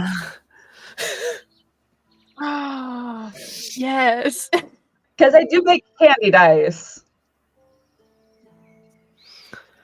Wait, you do? Yeah, Tim Yeah. has a point. If no nom, why nom shaped? No, it's choke hazard shaped. But also, on an unrelated note, hey Ruby, how much can I buy some candy dice from you for? What flavor you want? Do you have grape? What flavors I do you would have to get grape. Oh, it's okay. I can do a different flavor. Currently, I have 2 flavors that I've been perfecting. What are? What do you Tell have? me. I've got my Pirates Yeah. dice, which is a coconut rum. Ooh. And Ooh. then I have my Feywild, which is a lavender rose. And the Pirates is a gold. I want both of them. And Feywild is a pink. I want both of them. How much? Right. How much for a set? I want to How take much it to are they? LARPs and just be like, We've never all right, you actually guys ready to played play? either of us. Oh my god. I'll definitely make you some straight. Oh my god. That would be so amazing. Oh no. Pop rocks, I'll give you so much. candied pop rock dice. Oh my god. No. Oh my god, that'd be awesome. It'd be great. I It'd will, be great. I will test that. I I like need the to get idea. some Pop Rocks. And I think if I mix it in at the very last second, the Pop Rocks may not dissolve with the rest of the candy. Oh, what would we do then? I'm also wanting to do a barbarian, which would be red, and I think I want it like cinnamon and something. I haven't figured out the something else. I Just love this line of don't eat your normal thought. dice, please. We Please legally do don't. not condone Don't that. eat your normal We- dice. We do not viewer condone. discretion Had advised. games Do where I not eat accidentally real consumed dice. My dice. Do not eat And I- real dice. I can't get the taste out of my mouth of the resin, even though it was just a dream. Oh no. Okay, good. I was like, Ruby, Like, no. No. You're not good for your body. Don't eat D6s! Jeez, no. No dice. But the dice have that good crunch. No! No! Don't eat dice. Munch Don't crunch. eat dice. Even the I dice feel like I Hank- make don't crunch. I They feel are like Hank Green, where it's like, fuck don't eat grass. style. Why not? It's so tasty. It's good for your insides, No. right? And my dice molds for the candies are specifically rounded edge, so that they don't cut you with my sharp edge in your mouth, because that would be bad. Smart. Yeah. Smart. That's fair. Smart. The Smart. only way to know for sure if you have edible and non-edible dice in the same bag is obviously just to like taste test. Taste test. The bite test. It's like everything is cake, but the bite test. Everything is cake but the bite test. In the Lord of... Hold on. Jesus Christ, somebody come in the voice of Lord of the Rings orc. I'm not going to try that in that accent because it's not going to work. Nobody needs those. Lick to Nobody investment. needs those dice. Those. What What about about the those? percentile? No one needs those. Unless you're Those are Eric, actually- in We're which at the case you do need shore. those. Isn't that crazy, guys? Into gameplay. We're back. And we're back. All right. So, official end of the entry. The entries are now closed. Yes, entries are all now closed. Thank you, everyone. Any further comments of Moss Soup from this moment on at the 33 time mark? Or punishable by death. are punishable by death. Punishable by death. I will manifest with my axe, and you will be unhappy. So, no more commenting that for the giveaway. And then we will announce that at the very end, and we will get all the details done at that point. Thank you, everyone who's entered in. We're really, really, really happy to have 250 followers here on Twitch and to like subscribers and to be able to do this. We love you all so much. Yes, Great, thank that's you it. I'm done. all so very much. All right, so welcome. Oh, I guess I probably should have checked my Discord messages before this. This is the last one. This is the last one I'll I show. have so many.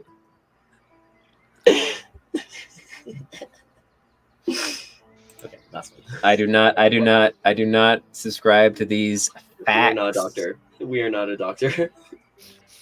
Not certified facts. Not certified facts. We Baby got a cutie. baby. We got a Oh. baby. And What? Zatara, with the magic item thing, we can figure that out after the session. I just won't use it this Cool. session. It probably won't need to. Yeah. Yeah, Turn we'll out that- we'll give you Cool. time Cool. to Cool. roll up Punch 'em. stats for all of these really cool things that Yu-Gi-Oh does. Because You're so we want to stupid. use them I all. gave you Absolutely. I don't even know what mine is. I just got to play guitar. I'm really excited about that. You gotta open the I have barrel to a- see what it is. I know. I have a bass crack that reference that barrel I've wide saved on open. Pinterest for Kerr that is an electric guitar that I can't wait to use. Amazing. It's gonna be great. All right, so it'll take you about. The sun is now setting, so it'll take you one more sleep to get there. So you have one more night of rest. So you can choose to rest now before heading out and head out in the morning, or you can traverse the rest of the light you have to get a little bit closer and then finish your travel to the port in the morning later. Which would you like to do? How far away would Lavender's means of transportation be? Because it's slightly hidden off. I would say that's more. It'd be further south than the normal port would be. Yeah. Just because it would be this dock, your secret thing would be closer to the hideout. Yeah. So you could kind of go like equidistance to the city or the hideout based on where you're going. So it would probably be another like 2 hours past the regular port. Oh, past. Okay. Because your hideout's kind of on the other end. Mhm.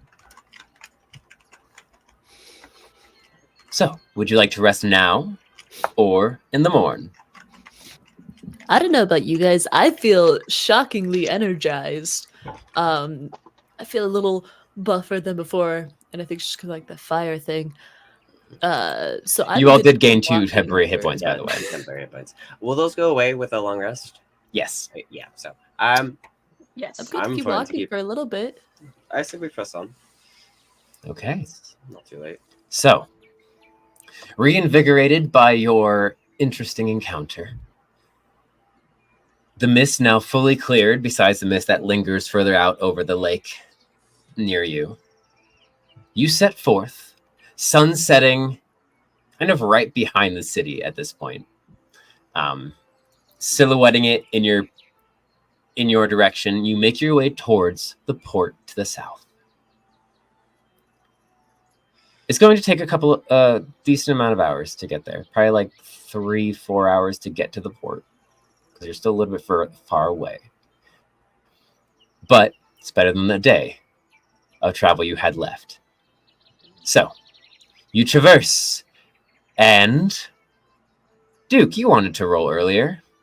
Roll a d6 for me, Roll that 6.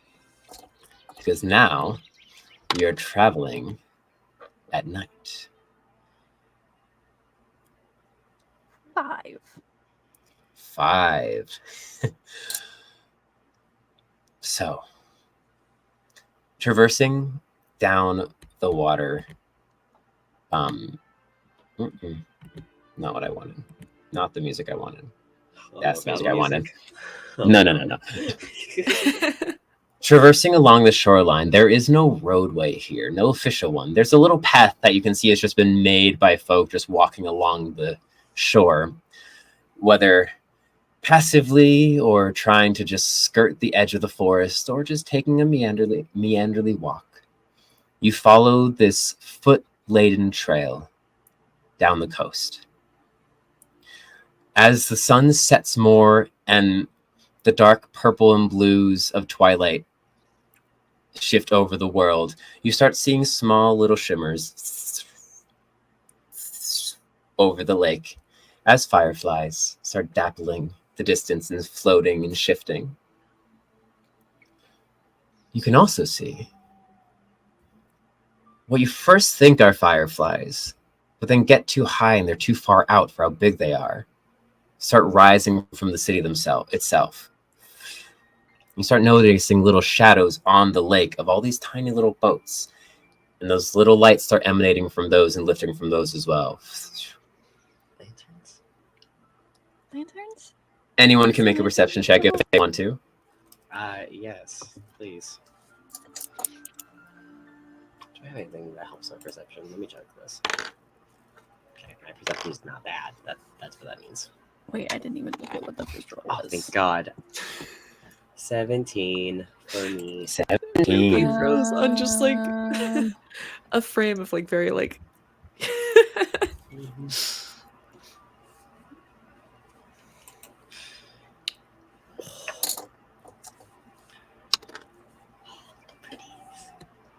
25. Rubies? But with the idea of like, Oh, are no, these Ruby Press. lanterns? Duke would be trying to like smell for like lantern oil or anything like that would be burning. All right. I know We Ruby will first. eventually get Ruby's There's roll. Ruby. What did you All roll, right. It's in the Flav? Yeah. 21. Oh, it's in chat? Yeah. She put it in Perfect. chat. Okay. All of you rolling rather well. What did you roll, Scree? Scree's just enjoying the magic of it. Cool. The three of you who rolled, as you're looking at it, you pretty quickly come to the realization that they are floating lanterns, and that these lanterns are being released en masse out of this city, just floating into the sky and drifting back, the wind blowing them not in your direction but away, out towards the rest of Teleday. And you pause for a moment and look and take it in. And then, Lav, you remember what day it is. It's the day of the day of the fasting, or more particularly, the eve of fasting. For tomorrow celebrates the union of the two lords of Elmohe. And so it is their anniversary. And therefore, the whole entirety of Elmohe will be celebrating with fairs and festivals and markets, people and folk and people and dignitaries from various locations come and swarm the city to revel in the joining of the two lords of the city of Elmohe. And you know today, that day in particular, for Lavender, was always a very prosperous day. For various means. But as you all kind of like take a second and just intake, you start to hear music kind of start drifting over, and you can see that along with the small little shadows of boats, there's large shadows kind of humped with lights of their own and music of their own drifting around that seem to be large cruise liners of sorts, ferries. Kind of, they give off the same vibe as the old steamboats with the large wheels on the side and the music playing around. And as you pause and take this in, there's another noise that catches your ear from behind you.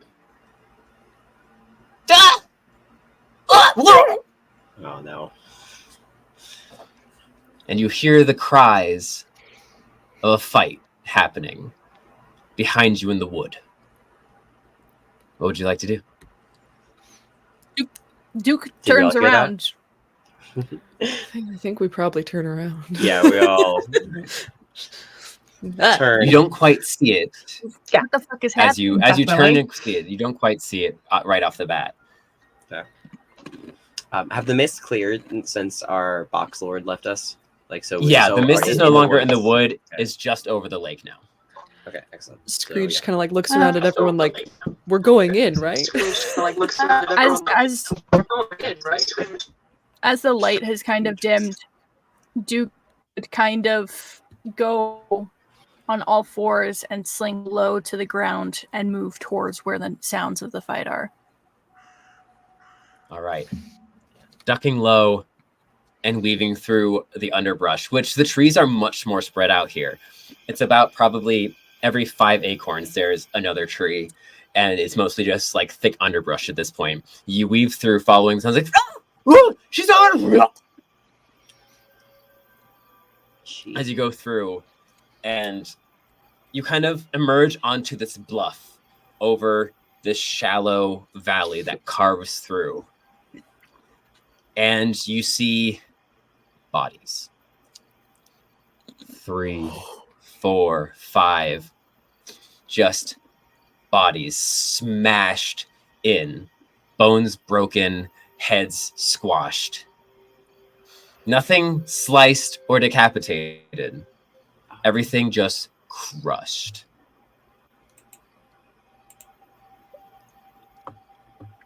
We just went from talking to Aslan and getting magic gifts to a massacre. we did. Yeah. We did. It's I think anything can happen in the woods. So yeah.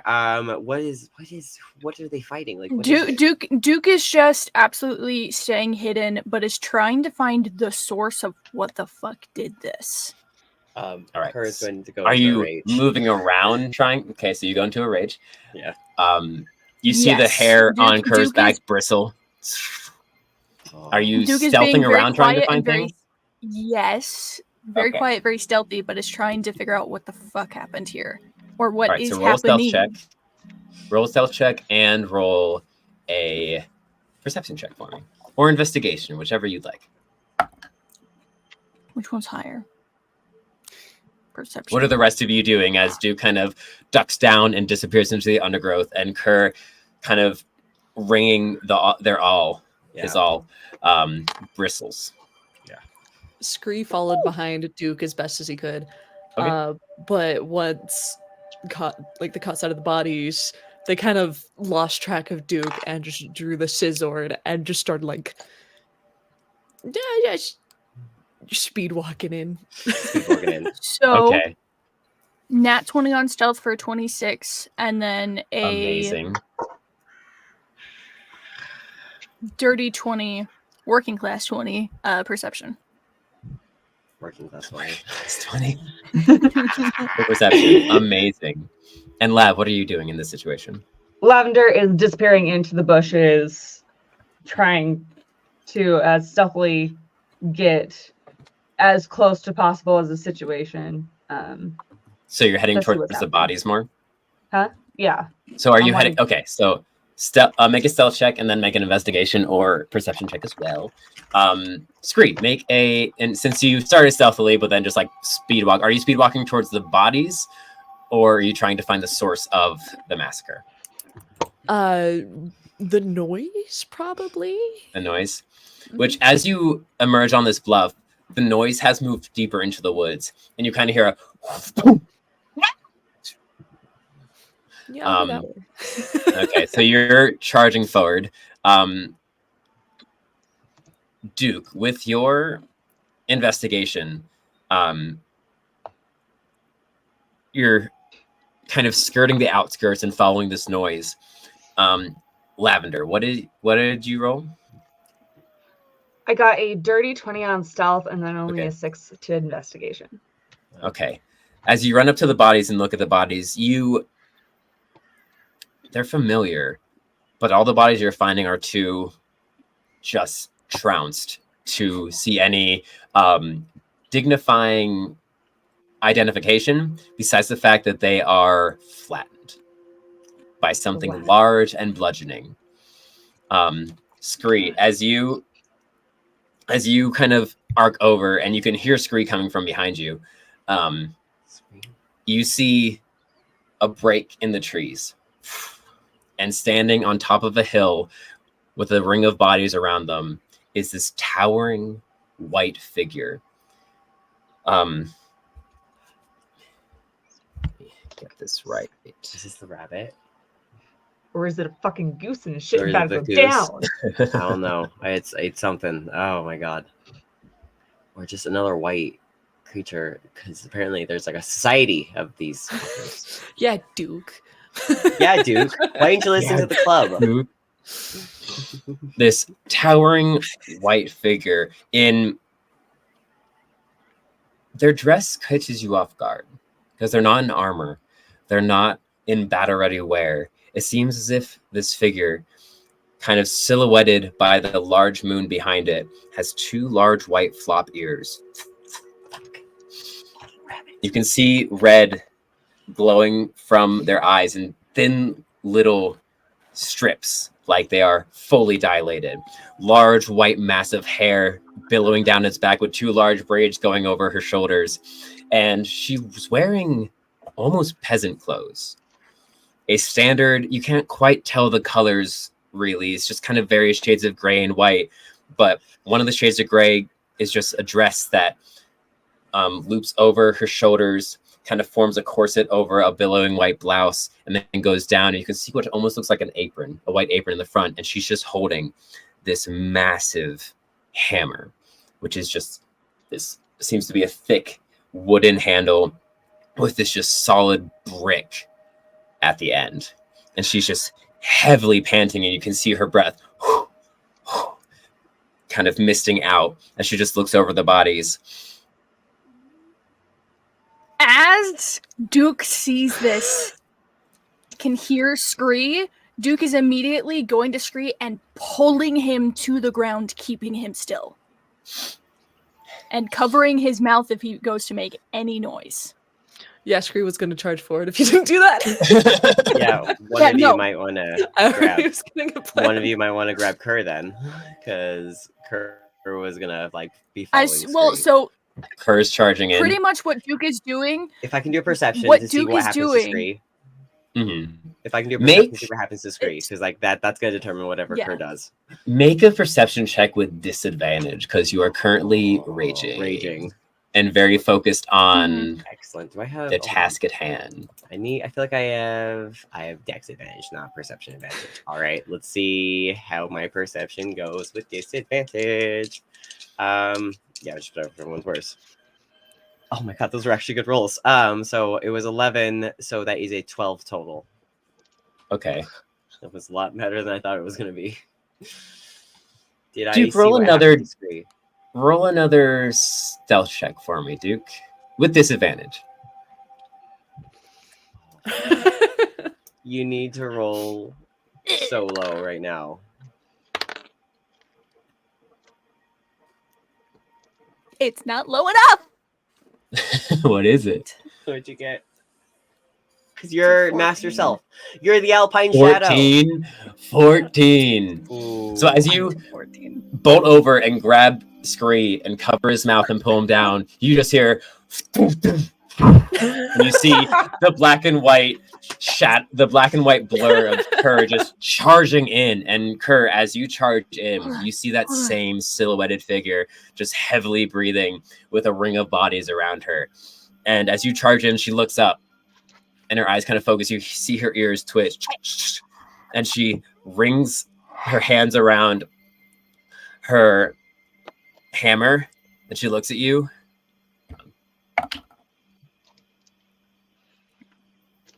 And as you kind of make eye contact for a second, she is not hurt at all.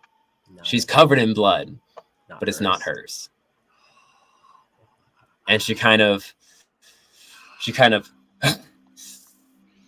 fuck, and just turns and bolts. Kerr chases after. Yeah, Scree's gonna scramble to get out of Duke's grasp and No! chase. No! Opposing strength checks. What Duke Opposing is gonna strength checks. do? Uh-huh. What Duke is gonna do is as soon as Kerr starts bolting after, Mhm. Duke leaps off of Scree. Scree is trying to get up and uses that momentum that Scree's already started Try and to tackle. jump out to try to lunge at Kerr with the shattered needle to try to pin Kerr's foot to the ground. Activating as a bonus action the immovable rod Duke. feature on Oh my this God. thing. Oh my God. Okay, make a acrobatics check, Just to get me first. and Kerr make a dexterity saving throw. And Lev, what are you I- doing while all this is happening? Lav being hidden right now is stealthing to this raging, bloodied white rabbit, Yeah. trying to get behind it without being seen by anyone. Make a stealth check. I'm trying to get us not killed here. Why would you want us not to be killed? I think this is going to be a great time. So that's a I- natural 20 for a 26. So I have advantage on Nice. dex checks. I haven't rolled yet, but I You want to make sure do. I said that. Okay. Yes, you do. That is a 24. That 24? was a- Okay, nice. That was a 1 for me. So, Ooh, or no, not a 1, a Rich 10. A 10. McGee's over here. 10. Rolling 20s. So, Listen, Kerr, these as mini you dice. It's mini dice. That's why I'm rolling so badly. I need to use my mini dice. Lav, I'm going to say timing wise, since you hung back to investigate the bodies while everyone else charged forward, but you get right next to this figure, right as she turns, grunts fuck, and sprints away. And you hear her start charging before just being locked in place by the immovable rod feature. And you can see this rabbit figure just barrel away. With your passive perception, you do notice that something falls to the ground as she does. Also, since I'm close to her, could I get a good sniff of her? Yeah. Like as she's running away.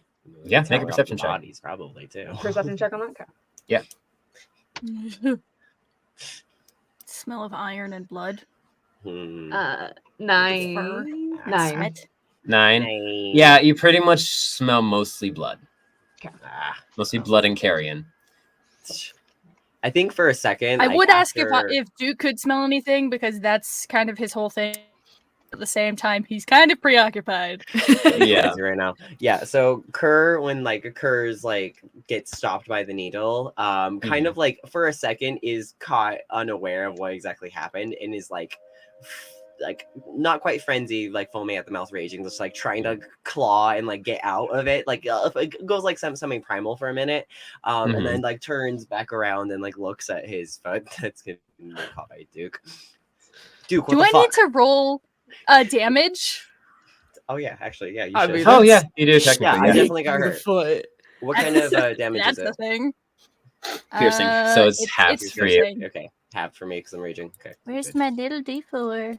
Yeah, thanks for those 2 temporary hit points. I'm definitely gonna heat those up first. It's only 7 points of damage. Alright, that's So not too half. Yes. 7, 3, 4. Do we round 4. down? We round up, I think, right? Yeah, we round up. So We 4. round up. 4. 4 damage. There goes my temp, and I only lost 2 of my actual hit points. Excellent. As Scree starts to stand, then now free of Duke's grasp, and seeing that the party's not splitting up to chase it. I'm gonna look around and see is anyone still breathing or moving? Make a perception or investigation check. All right. Lav will pick up whatever was dropped, but It is you actually recognize it. It is a torn insignia.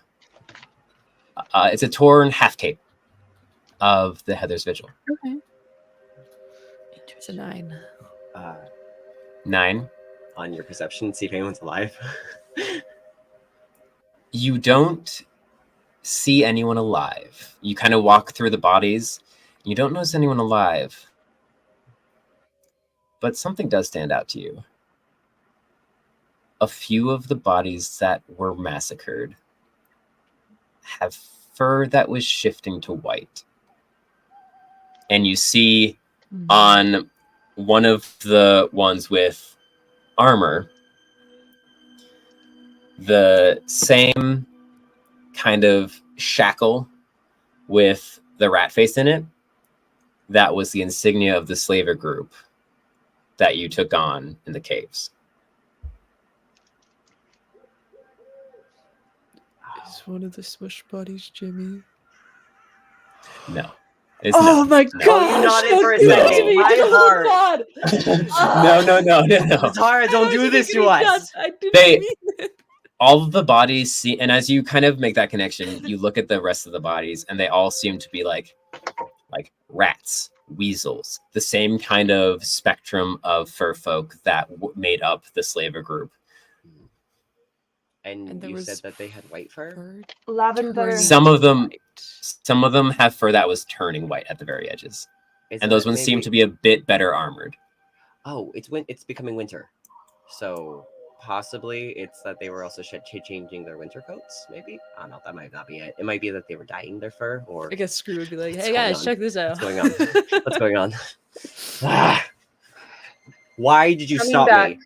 Kerr yells at that Duke. Why did you stop Duke me? is like fully laying on the ground as this shattered needle has pierced through the back of Kerr's foot into the ground, and he's holding onto the back of the needle so that you couldn't draw your foot off of it, but had bonus action ignited the immovable rod so that you were stuck there and Duke didn't have to rely on his strength to try to keep you there, and is just kind of panting softly. And as you yell that, he just kind of, his breath slowing. You do realize there's a reason people with my colored fur are thought dangerous, right? I can handle it. No, you couldn't have, Kerr. No. And will pull the shattered needle out of your foot, wiping it off on a cloth before sheathing it back on his belt. You think you're so damn fucking clever. Ugh. And just stands up and looks around because the rabbit's completely out of sight by now, right? Mm-hmm. Screw Kerr, would we have a point out job to do. all previous perceptions to the group. Where's Yes, Lav? Lavender coming back kind of out of hiding.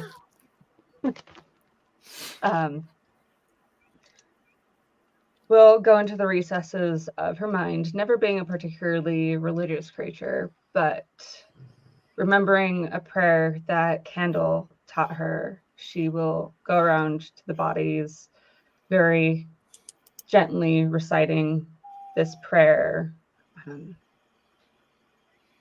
just kind of trying to give peace to the spirits lost here. And also she wants to pull a stealth sleight of hand, so the rest of the party also doesn't realize that she is checking the bodies for glass. Uh-huh. Okay. That's so good. Make a sleight of hand check. Sly. Since, as player, I didn't sneaky expect it. I vote raccoon. that gets advantage. Yeah, You can add advantage to it if you want. I also voted. As- Party voted. as- Party voted advantage. Yeah, party voted advantage. Yes. Kurt As- is way too as- angry right now. Focus. He's raging. As Lav is doing that, and Kerr and Duke are almost in this stalemate of anger at each other, Duke just kind of shoves at Kerr, casting Healing Word as he's yelling at you, and you gain 3 hit points. Okay, I'm back to full. Take my Listen. angry caring. I understand that you think that you can do a lot of things. I've seen you do a lot of things that are really great, and you're strong. Granted. But there's a reason there's stories. There's a reason. And we have another job to do. This sure might be part of a bigger plot. but we have somewhere else to be. And I don't care to see you die today.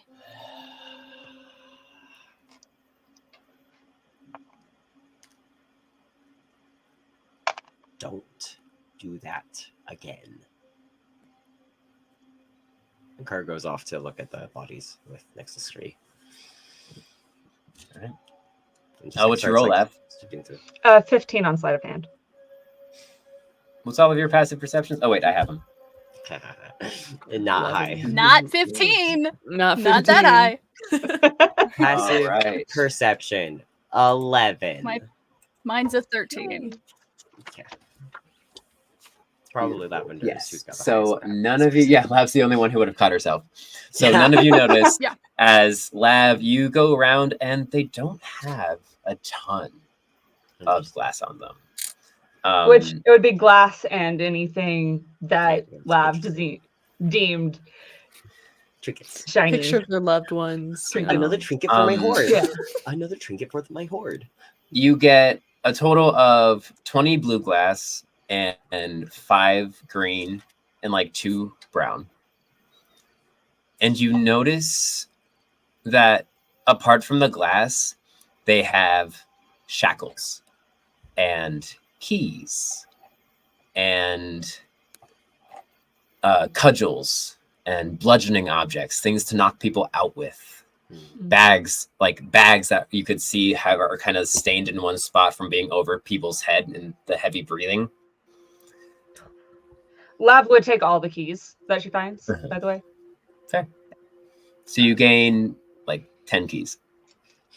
Kerr takes one of the shackles and just like Mhm. hooks it through like his belt, just like to have a pair, basically. Not with keys, but just has a pair of shackles ready to go. The You gain keys a pair aren't of there shackles. for whatever reason. You gain a pair of shackles as Scree fills you in on the stuff they noticed. And then would Scree also notice these items on them? Yeah. As you continue to like look through, as the time passed, they're not like hidden. It's like this is their normal kit. Hey, Duke. Question. Maybe the rabbit wasn't so bad. Yeah, we won't be able to ask him Question, anything though. now. Yes. Has Duke ever... Duke was born albino with the Mhm. white fur that he just has. Has he Mhm. ever heard of something causing, outside of like natural effects of like the changing of the season, something changing the color of someone's fur? Make a history, religion, or arcana check. They are all the exact same. I think it'd probably be history though, because Okay. he knows everything through stories. Mm-hmm. Okay, that's not bad. That's not bad. It's unfortunate I can't give myself bardic inspiration. Yeah, and Kerr's mad at you, so. Yeah, that's a 17 history.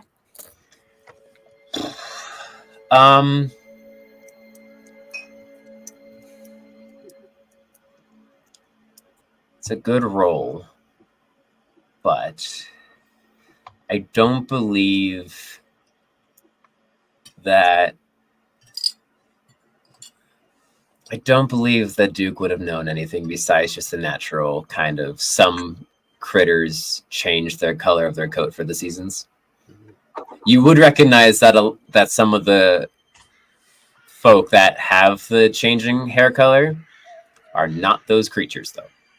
Yeah, that was going to be my next question. Is like most of the time, creatures who switch to white fur are certain kinds of foxes and rabbits, but outside of that, there's not very many other creatures whose fur naturally changes like that. Yes. So Weasels Duke too. would catch Weasels weasels too. But if it's Duke would happening to catch rats, that. Yeah. Duke would Mhm. catch that and Scree's comment and just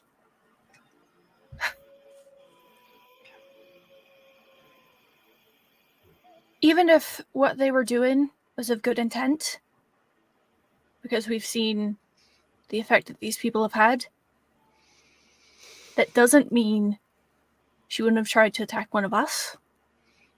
And trust me, there's a reason why people are frightened of people like me. Also, the changing of the white fur, that's not natural for these species of individual.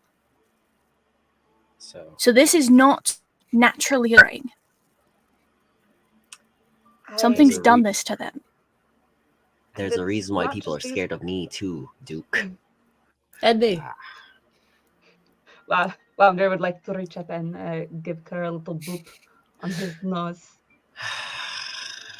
Kerr looks down. Horrific. Fearful. You're lucky you're cute. The rage is probably subsided by now too, so like he's calming down. Yep. And I mean, the rabbit didn't try to hurt us. I'm just saying, you get misjudged all the time. Like, it's not that out of the realm of thinking that just buff albino rabbit is bad. You know, like maybe not. She wasn't hurt. I didn't necessarily say that she was bad. I'm just saying there should be more caution other than blindly charging at somebody. Hesitation will get you killed. And lose you opportunities to ask questions now. Lav, you've seen one other person who has shifting fur color. Yeah. I mean, Scraggy, you may have remembered the feline folk he ran into in the caverns. Who had... Yeah, she sucked. Yes. Yeah. Lavender's face kind of like falls and is like very like defeated and like agreeing. It's like, yeah. Well, she didn't used to have any white fur, so this isn't an isolated. It's happening a lot, and I would like to know why. Interesting.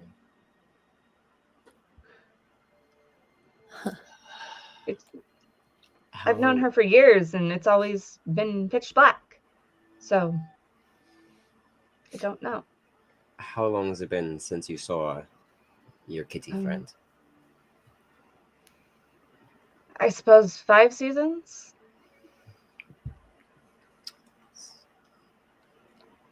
A lot can change. Yeah. It's not too long. Screw lean down and take some of the white fur, not like the skin, but just kind of pluck a couple of hairs, pry it from the rest of the smushed mass. Just be like, well, we can ask someone about it and like put it in the pack. Yeah, I don't know if we're gonna get much more here. Duke has already turned and is starting to walk back towards the lakefront, not saying anything.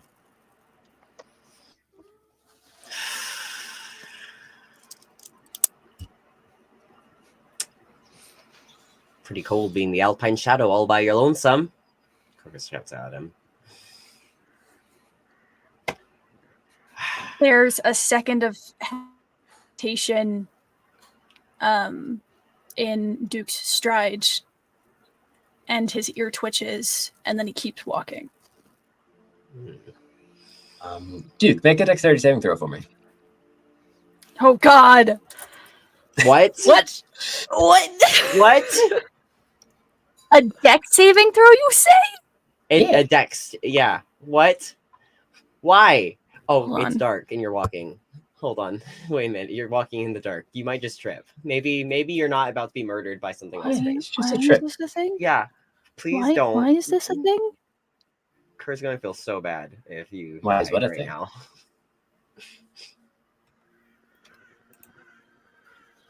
Why is that a thing? Why do I have that? Rocky, shut the fuck up right now. I need nothing. Duke almost died last time we played, so need this not happen. Duke I don't have any Duke was magic one scissors failed death save away from stones. dying. Uh-huh. Great. 24. Oh, thank God. 24. Okay. I have to roll to see what it. Whew. You catch it at the last second, as a flash of gray and black speckled fur, and a flat, and the shimmer of a deep purple hap cape tries to pounce on you and grab you, but you kind of skirt and somersault out of the way, and you turn to see Lore standing there. Half plate shoulder, half plate pauldron on one shoulder, a half cape on the other. They're seem to be more upkitted gear than last time. Who kind of turns around and pulls out this short sword in one hand, and then in her right hand she has these iron knuckles. That In kind the of same curved movement point. as somersault to pull out, Duke slides a little bit and pulls out the shattered needle and like ready to defend himself, but then like sees that it's Lore and kind of like stands up straight, a little confused but pleasantly surprised. You see the Probably same smelled actions that it was Lore. silhouetted in Lore, or paralleled in Lore as she goes, "Oh, Duke," and then you Yeah. see they kind of turn back and be like, "It's all right, guys. It's not our." And from the bushes around, two other come out, and you see a very fluffy, taller orange cat with two pointed ears and kind of orange with white fluff around the front and down the chest, kitted out in just a kind of tan tunic with a hood and just very in regular maroon red pants that kind of billow out at the bottom, and you just see you don't see any weapons on him, just his orange to white topped paws. And you see another kind of gray cat, a bit more timid, come out. A big robe with a hood that goes down to her ankles, holding a curved staff that has a little bell on the end of it that kind of just like gray kind of tabby description, fluffy with two ears, and then her gray kind of goes from this dark brown gray to a lighter gray to white gray on her bottom, and she just walks out. She goes, "Laura, you can't just go tackling people. That's this one's job." And the orange hat just goes, "Yeah, you know I'm the stronger one here. You may be all stealthy and stuff, but you can't take up." Hey, kind of like looks at Duke. He goes, God. Lord Oh, turns. no. Lord just turns and goes, "Muta, will you just calm down, please?" Chloe, can you do a sweep? See if she's around? And you see the one that she references as Chloe kind of closes her eyes, raises her staff a little, and the little chime just echoes around. Ting, ding, ding, ding, ding. And it's here. She's gone. Out of my reach. And Laura just kind of goes, So as Duke is taking this in, as the additional figures walk out, he sheathes the shattered needle again, kind of like the sassy, like leaned pose. He looks even though he's still minorly upset, as he just kind of like looks at all of them, and in the dark, even just as in the day, his eyesight isn't very good, but the bright colors of the orange and then the deep voice and the hey, Duke looks intrigued. like Duke has forgotten that, like, Duke knows and is acknowledging that other people are there and are talking, but like his eyes are staying on this figure. And you can't tell, but Muda, just getting kind of the jab from Lore, it kind of like just keeps eyeing you a little bit before looking around and goes, "Oh, there's more of them. Lovely." Who the fuck are you? Oh, Kerr walks up. And like cracks his knuckles because he's still a little on edge. Especially Yeah. seeing Lore jump out at fucking Duke right after Duke was yelling at him. Kerr was yelling at him. As you walk out, Laura goes, "Oh, the rest of you are here too," and runs up and just like hugs Kerr, and does a big old hug, Shit, Lore. and turns and goes, "Is Screet? Hey!" Lar! Just Joining in the tackle hug on Kerr.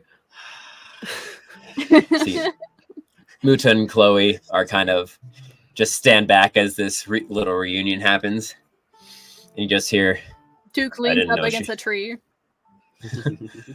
"I didn't know they had friends." And Chloe goes, "Yeah, I guess so." Oh. As And Laura kind of takes himself around, then starts to realize the massacre that's happened and be like, "Well, Cass was definitely here." Cass? Oh, and you kind of realize that Laura has a bit better demeanor than last time you ran into them, not being captured, and seems to be kind of in charge of their own little group. And goes, "Yeah, Cassius. She's one of the S ranks of the Heather's Vigil. She's been She's on edge you? lately. Oh yeah. Those S ranks kind of can go off and do whatever they want, really. They kind of have free range to take on whatever jobs they seem fit, and also just kind of patrol the land to cover. But ever since I got back and reported what I saw, and what you guys were going to do, she's been a bit vacant and a bit on edge. So, and there's just been reports of, and kind of gestures to the boys around, slaver groups getting a bit massacred, that they get squashed.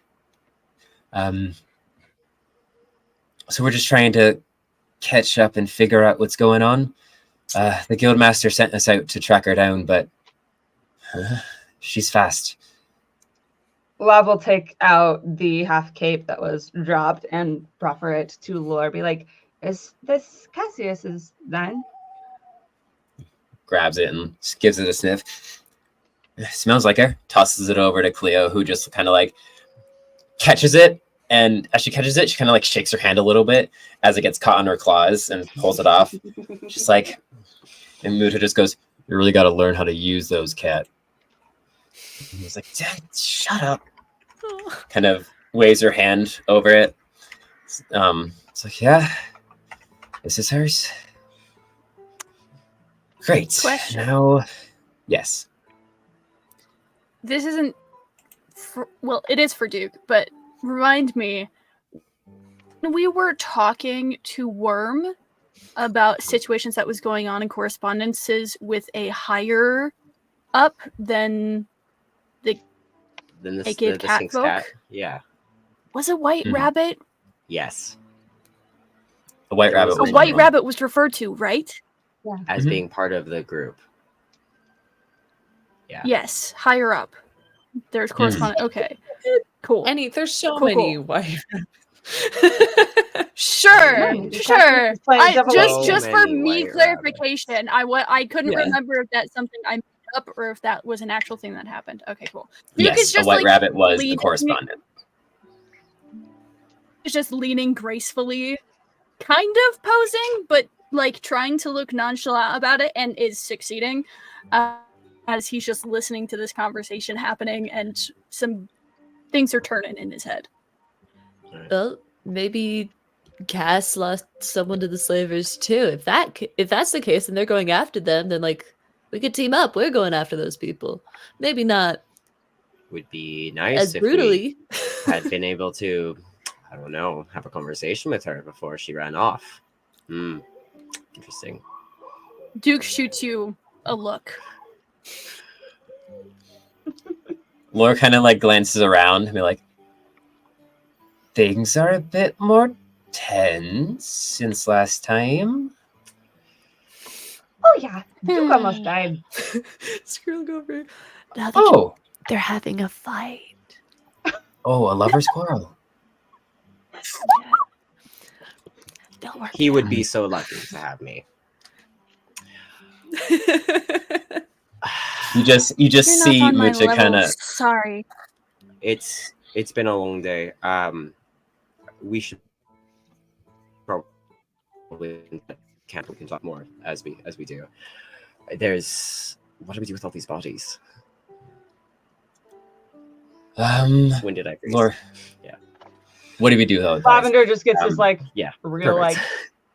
like wistful like kind of horror look. It's like fire does wonders.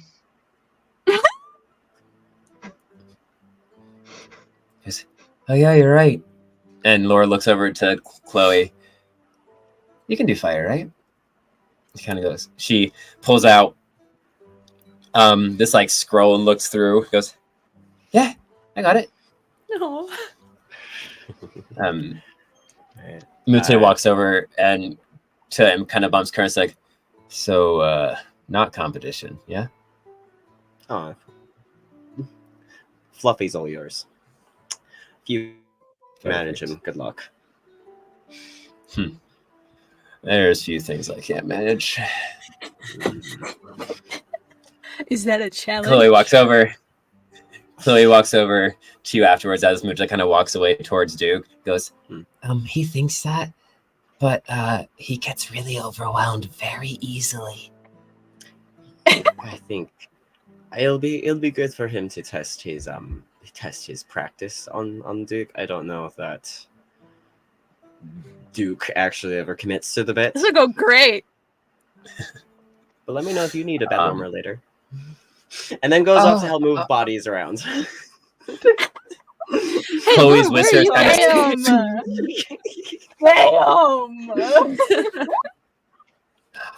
Cleo's whiskers like shiver and stand on edge. It does the anime cat thing. Yeah. And just goes, grabs her staff and just walks over to the bodies and starts.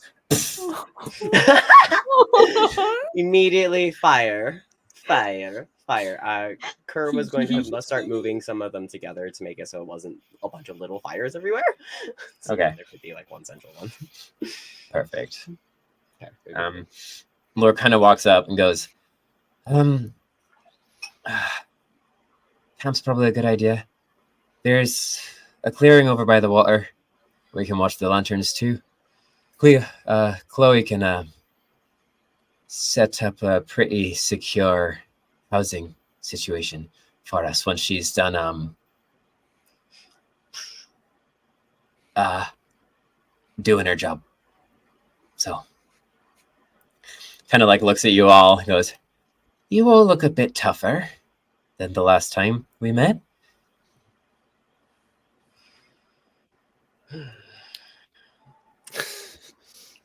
That's right. I mean, Like to that, like Duke will sigh, him a wink, but also just be like, I don't know, near-death experiences kind of do that to you. Huh. Near. Okay, there's gonna be over drinks. Chloe, just catch up with us when you're done. Muta, protect her. Don't cause problems. She's like, all right. she Stops on his way over to Duke and turns and walks over to keep an eye on Chloe. As Laura kind of like leads the rest of you back to the shoreline, filling you in a little bit on Cassius and the situation that's been going on. It's like, yeah, once I got back to the guild master divided us up and started searching, having people go out and search for these slaver groups. Cassius just went off on her own. We were waiting for Chester to come back, but and kind of like looks concerned a second as they notice that Chester isn't actually with you. He split off from us about about a day ago. We've got a lot to catch you up on. And then kind of like goes He's into returning the Volt children to a family, so he'll be around at some point. Yeah. Oh, all right. Kerr does like a quick down and dirty like rendition of like what happened when we found how we found the slavers. We met a giant snake that decided to help us out. And some of the things that we discovered, and this is Worm. And then rough rendition of Duke almost died. We got everyone that we could from there. We still haven't found Willow, and that Chester went and took the Volt children back, and then a bunch of the other people went with Grundle somewhere else. And so we are now on our way to Umloa to keep looking for Willow and see what else we can find about all this. And the goose. And the goose. At the mention of Grundle, you see one of Laura's flop ears kind of perk up for a second before slowly falling back down. Oh, you found Grundle. He's been gone for... Hey, we definitely thought he was dead. Well, that's good. The Guildmaster will be very happy about that. He was just about to make S tier before he left. So, I mean, we only have 4 right now, so... But they're pretty hearty. Chester's one of them. You've seen what he can do. Yeah. Good head. Cass is another one. You've seen what she can do. We've seen the remnants of it. Yeah, the remnants. Awesome. Well, kind of like takes out a little notepad and starts scribbling down various things that you were telling them. And was well, you should definitely, not to kind of butt in on your plans, but if you're heading to Umloa, which there's not much else out in this direction, so you should definitely come in, at least talk to Finchley. That's our tailweaver, the tailweaver of the Heather's Vigil. They'll write everything down and disperse it amongst everyone. I'm sure Nectar will want to talk to you too. She's our guild master. I'm sure she'll thank you for rescuing one of our S tier, and probably even have a proposition for you if you're up for it. Yeah. Cool. It's great to see you all again. Cool. Yeah, of course I do. He leans over to Lav, like, hey, do you still have do you still have the teapot? Yeah. Do you want to bust that thing out? I got you. What tea do you want? What's your favorite tea, actually, Scree? I don't drink a lot of tea, so you can pick. Okay. Scree's going to be a tea person by the end of this campaign. We all are. We're going to have no choice. Yeah, right. Pulling out little vials. She chooses 3. One that contains crushed pieces of nutmeg. Another one that contains nutmeg. Definitely. And a third one that contains nutmeg. Sage. Yeah, nutmeg, sage.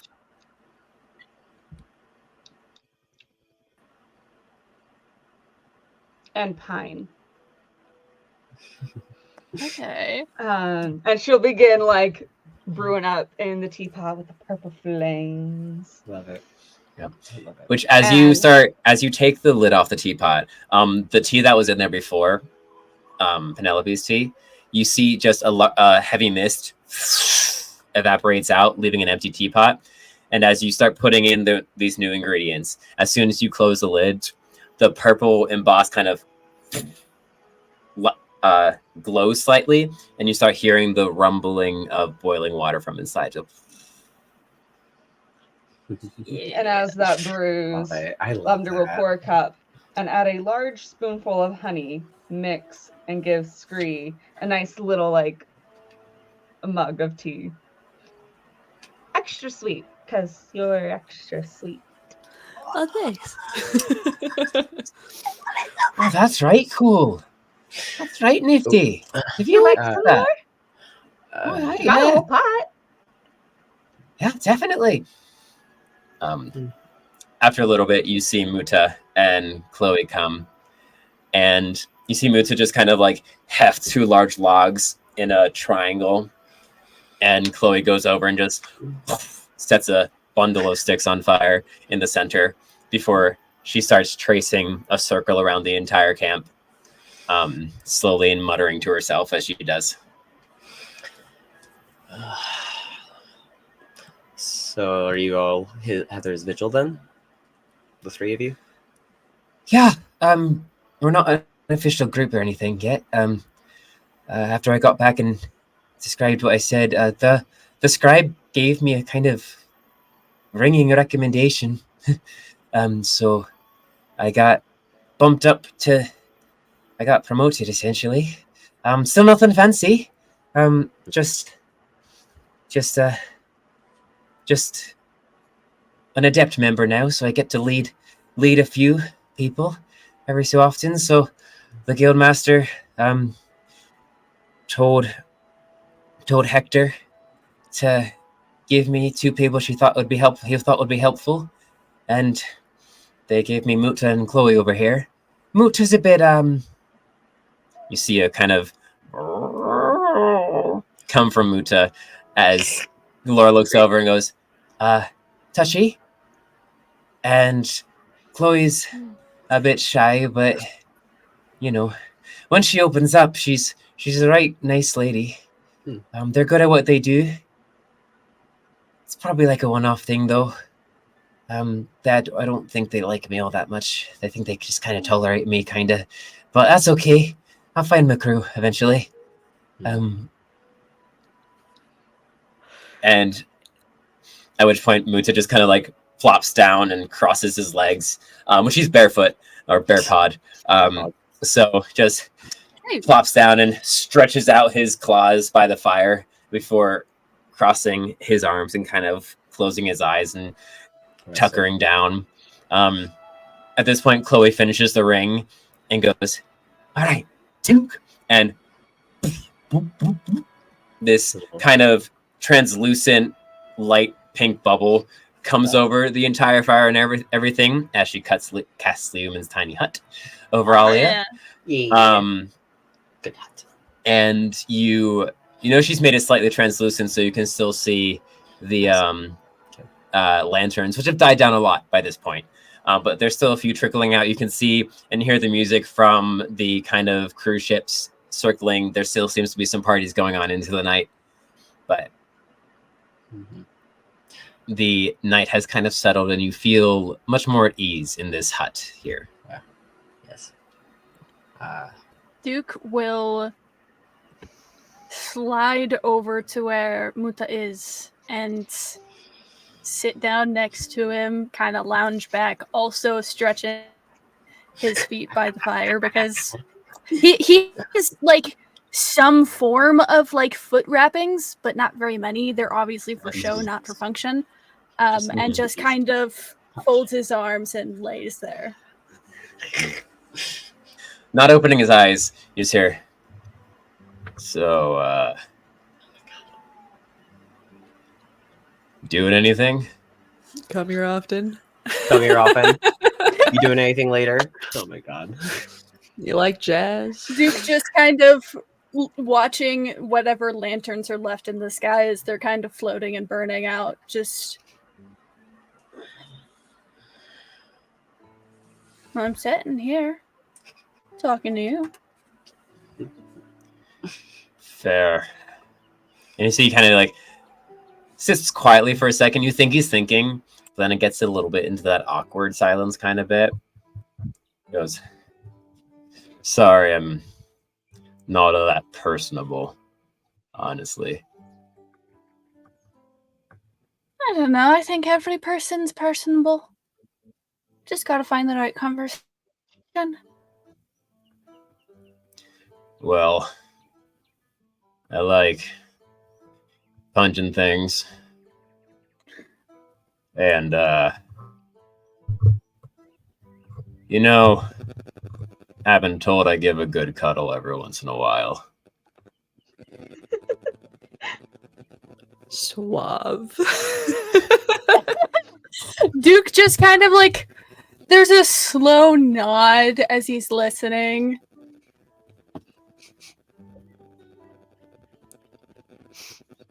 I've been told my fur's quite nice in a cuddle.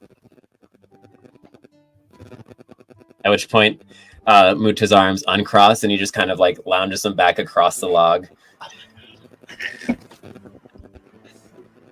The classic arm lane. Yeah. The classic test. Yeah. And you just watch the face from the side to make sure it actually lands right, and then you're like, okay, cool. Yeah. Cool. I like the idea that like Duke just they're kind of sitting off with their tea, just like watching, just like Yep. Duke just kind of lets it happen, doesn't say anything, and just like, continues watching the sky.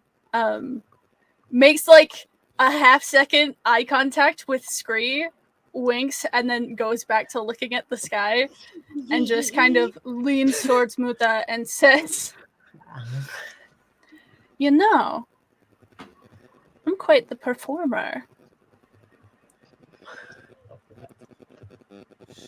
Huh. Well, I like a good show.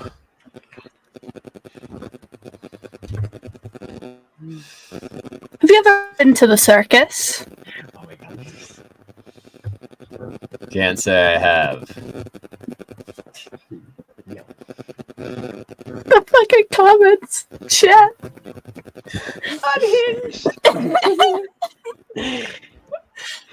All right. Duke will take a second to slide a little closer to him. Maybe I could take you. I'm part of one, after all. Maybe get you a backstage pass. Never gotten a private look at the circus before. Would you like one? Why not? Been told I can be pretty agile myself. Maybe I can learn a few tricks. Teach you. what are a you few guys too. talking about? Duke just kind of like has this pleasant smile and kind of looks at Screens like, well, I was telling him that I'm an acrobat, circus performer. He's never been. So I suggested maybe he come. Oh yeah, you should do that. Duke's really cool. They can do a lot of tricks. You see Muta's tail, which is like this big, fluffy tail with this white cap on top, just curls up and slowly starts like against your ear. Duke goes, well, I'm tired as fuck, so. She's all right. So ceremonious. Tail's still going. So smooth. Excellent. Duke His just head kind comes of back from the log. there's a half second of anybody that is like truly watching and paying attention to Duke, where there's like a half second twinge of annoyance that you would miss if you weren't like watching Paying him. attention. But he just kind of like sits there, continues watching the lanterns, slides a little, just like a half scooch away from Muta. Not like out of where his arm is laying, but like not as close. Mm-hmm. Oh my god. All right. From the other side of the fire, Kerr gets a glass of the tea, like a cup of the tea for himself, and also gets a cup for Chloe, and like kind of like gives her one, and then sits down near-ish to her and Lore. Don't mean to keep you up too late, but a couple questions. How well do you know the rabbit? Cass, you said? Yeah, I'm You're Cass. just saying it? Cassius. I haven't met her that many times, honestly. Is it Lore or Chloe? Lore. Lore. Okay. Cass, as you like, Chloe, as you sit next to her, like holding the mug, just like, just like stiffens and like gets real nervous again, but then like slowly kind of calms down. Endler goes, Cassius is probably one of the S tiers that is around the least. She kind of stops in, checks in with Nectar, and then leaves again. She's the oldest member, besides Nectar herself. So not oldest as in like age, but oldest as in been there the longest. So she kind of has as much free range as anyone. I know Nectar and her are close, and I know her and Finchley are pretty close as well. Jasaka's been sorry, that's our caretaker. Finchley's the tail weaver, and then Jasaka is the caretaker of the guild. So they make sure that we have everything we need and take care of the grounds and everything. They hang out every so often, but Jasaka was kind of brought into the guild by Cassius, so they'd probably know more than I would. Chloe, do you know anything? She kind of like thinks for a second, like she's right terrifying, that one. Likes hitting things more than Fluffy over there. Oh, more than that? Yeah. Yeah. Moot is really a softie once you... Well, he's a softie to anyone who he deems worthy of being a softie too, so... Yeah, he seems like one.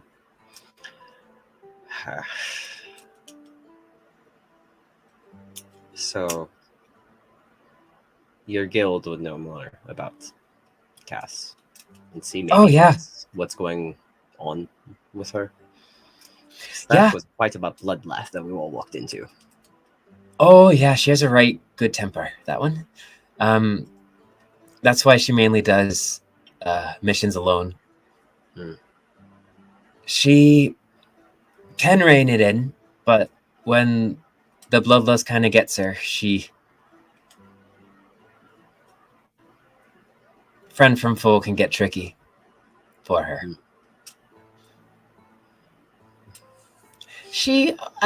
All I really know is that she didn't have the easiest childhood. But I mean, who does, right?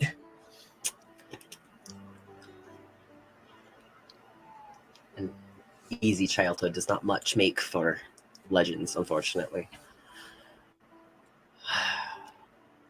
She seems like she's on her way to become one. Whether she wants to or not.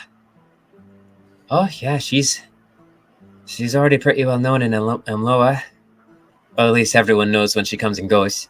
Everyone tries to like catch a peek of her. Because she's so mysterious, you know.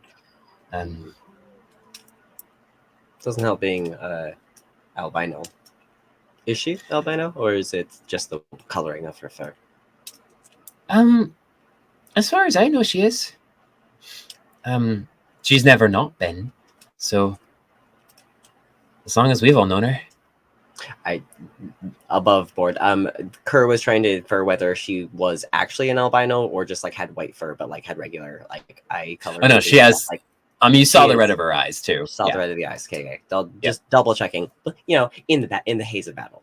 Oh yeah, her eyes were like really thin slits that were just like glowing red slightly. Oh, that's really cool. Is there much else that your guild has been focusing on? We told you about the slave group that we did like disbanded, but I've a feeling they're not the only ones. There's a few other. It's tricky. We're a big guild, but we're mostly full of novices currently. A lot of our adepts were hired by the Bruin lords to be kind of the official guard of the city. There's another group that pretends they are, but they're more of a privatized group that has some issues. We get into toughs with them every so often, but they're called the Early Swine. If you run into them, just play along, and they won't cause you any trouble, for the most part. Like to think they're the guard of the city, but not actually funded by the Bruin lords. So a lot of our forces are dedicated to guarding the city of Elmohe, the various rings. And the ones that aren't, we take random mob jobs. We have a big old quest board in the guild that members can go and pick the ones they want. Based on your level, is the tier of quest you can choose. S tier can do whatever ones you want. Adept can do ones a bit tricky that have the risk of death, and novice can only kind of do ones that are most likely not going to get them killed until they rank up, you know. Lore? Yeah, Did you say Brune? Bruins, yeah. The lords of Elmohe are the Bruins, Question. yeah. Hey. Do you know anybody referred to as Serf? Surf.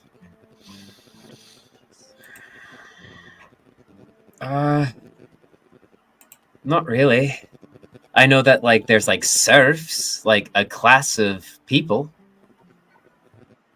like the serfs of a kingdom. Duke But will stand up, and shift over to sit next to Lore, and will pull out a copy of the translated version of that scroll that we decoded, and we'll show it to Lore.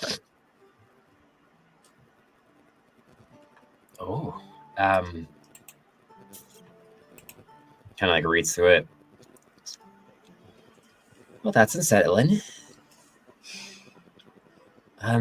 You should definitely show this to the guildmaster. She would know more, or actually be able to do something about it. If someone's trying to mess with the Bruins, then that's something that they should definitely know about.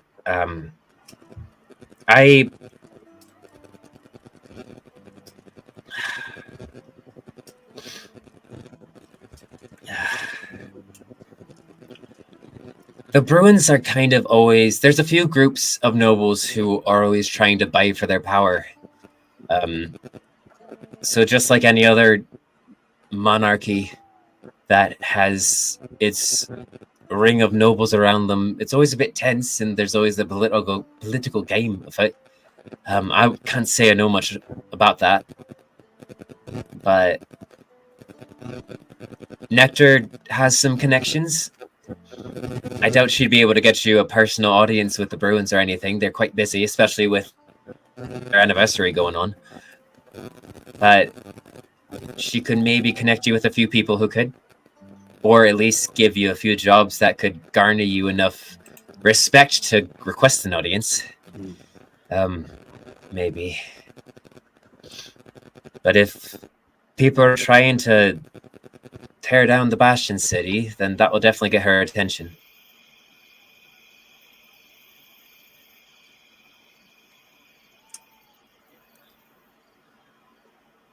It's definitely rumblings afoot. Looking to cause trouble one way or the other. But nothing we can't handle. I think, after all, we've got our courageous hero, Scree, here. Just points out to Scree. Screw's kind of falling asleep with the tea in the hand, be like, yeah.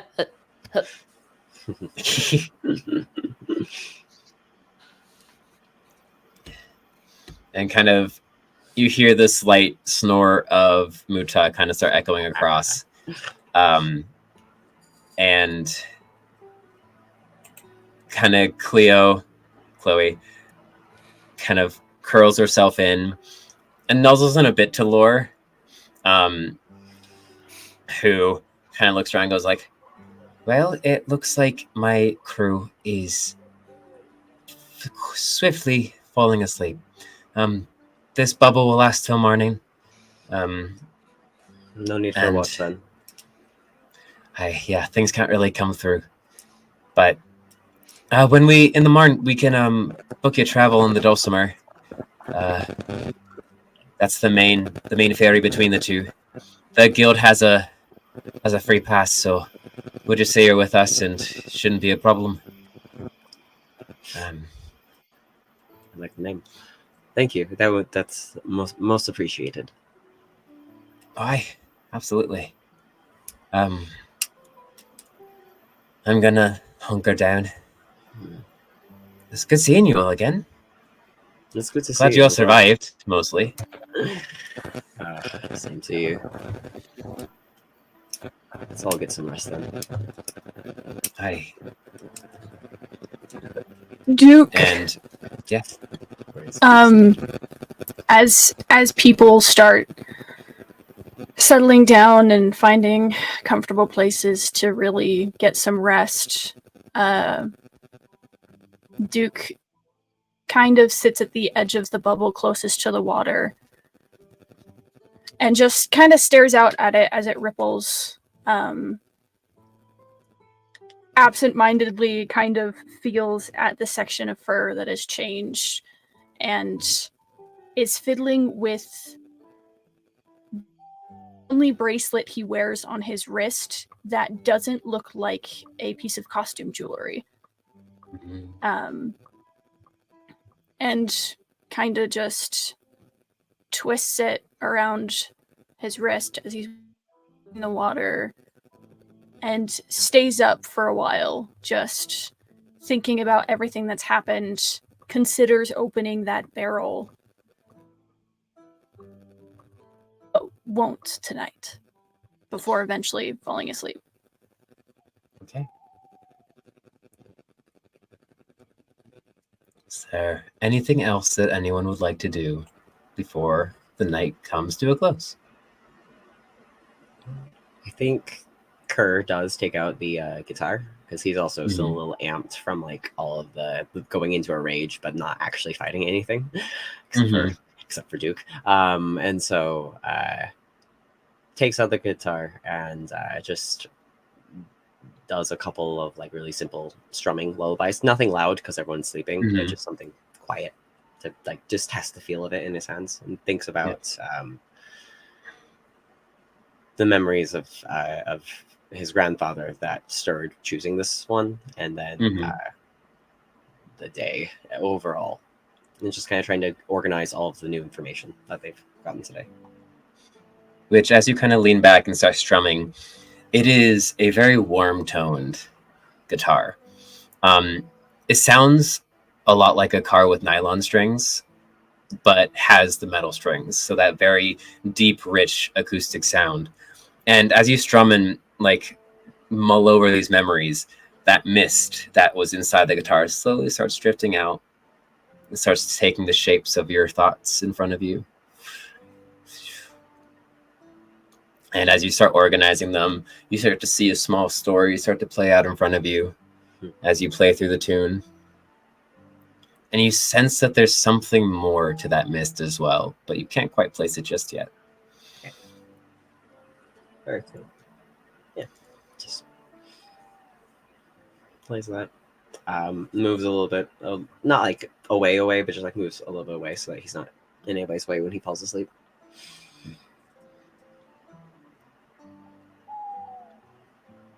Lav, Scree. Screws out. They nearly fell asleep at the fire, so they just kind Fair. of like felt that. Yeah. I love how consistently fast Scree falls asleep every time. Oh, it's great. It's because like with Worm there, it's basically a weighted blanket. It's true. The anxiety doesn't exist. It's just A weighted, heated blanket. That's so nice. But you do notice that since Worm's slight transformation, Yeah. he's a little bit lighter and a lot warmer. than he was before. Before, he used to kind of have this kind of caustic smell, like caustic acidic smell that would emanate out of his mouth when he breathed, but now it's kind of just like a warm smell, like just warmth without any much of a smell besides just like regular breath. Lav? Right. Well, I was just kind of sitting at the edge of the bubble, watching all of the lanterns. Definitely on her third cup of tea. Has just been like, the pot would have been empty 3 times over with how much they've used it between the party, and Lav has drinking herself. Mhm. Just kind of watching the lights, looking out at the city in the distance. A little fidgety, because tonight's not usually a night she would spend sleeping.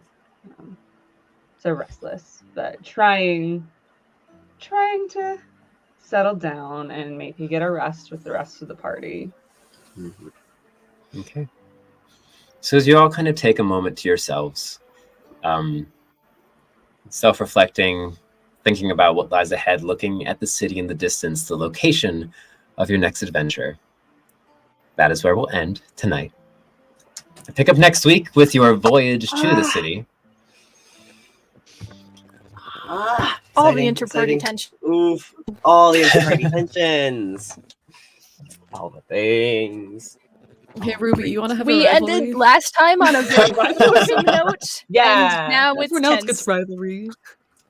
I mean, it's like, it's so good. Tense is what it is. Tim's at the best in chat. It's good chat. It's good. It's great. almost like Duke and Kerr have a thing against people telling them what to do. I don't know what it is. Something about bards. I don't know. Like 3 more Yeah. hours. 3 more hours.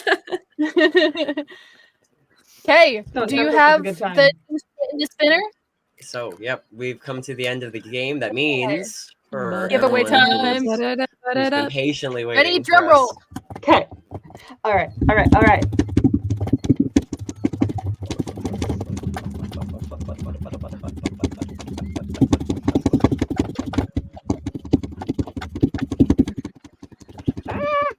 Can't keep a straight pattern.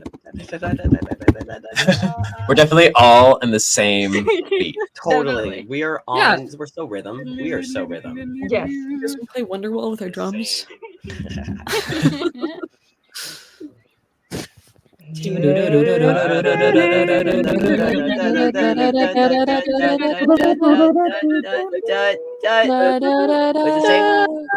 What's it say? Barrel. Molten Molten Barrel. barrel. Molten Barrel! Molten Barrel! Molten barrel.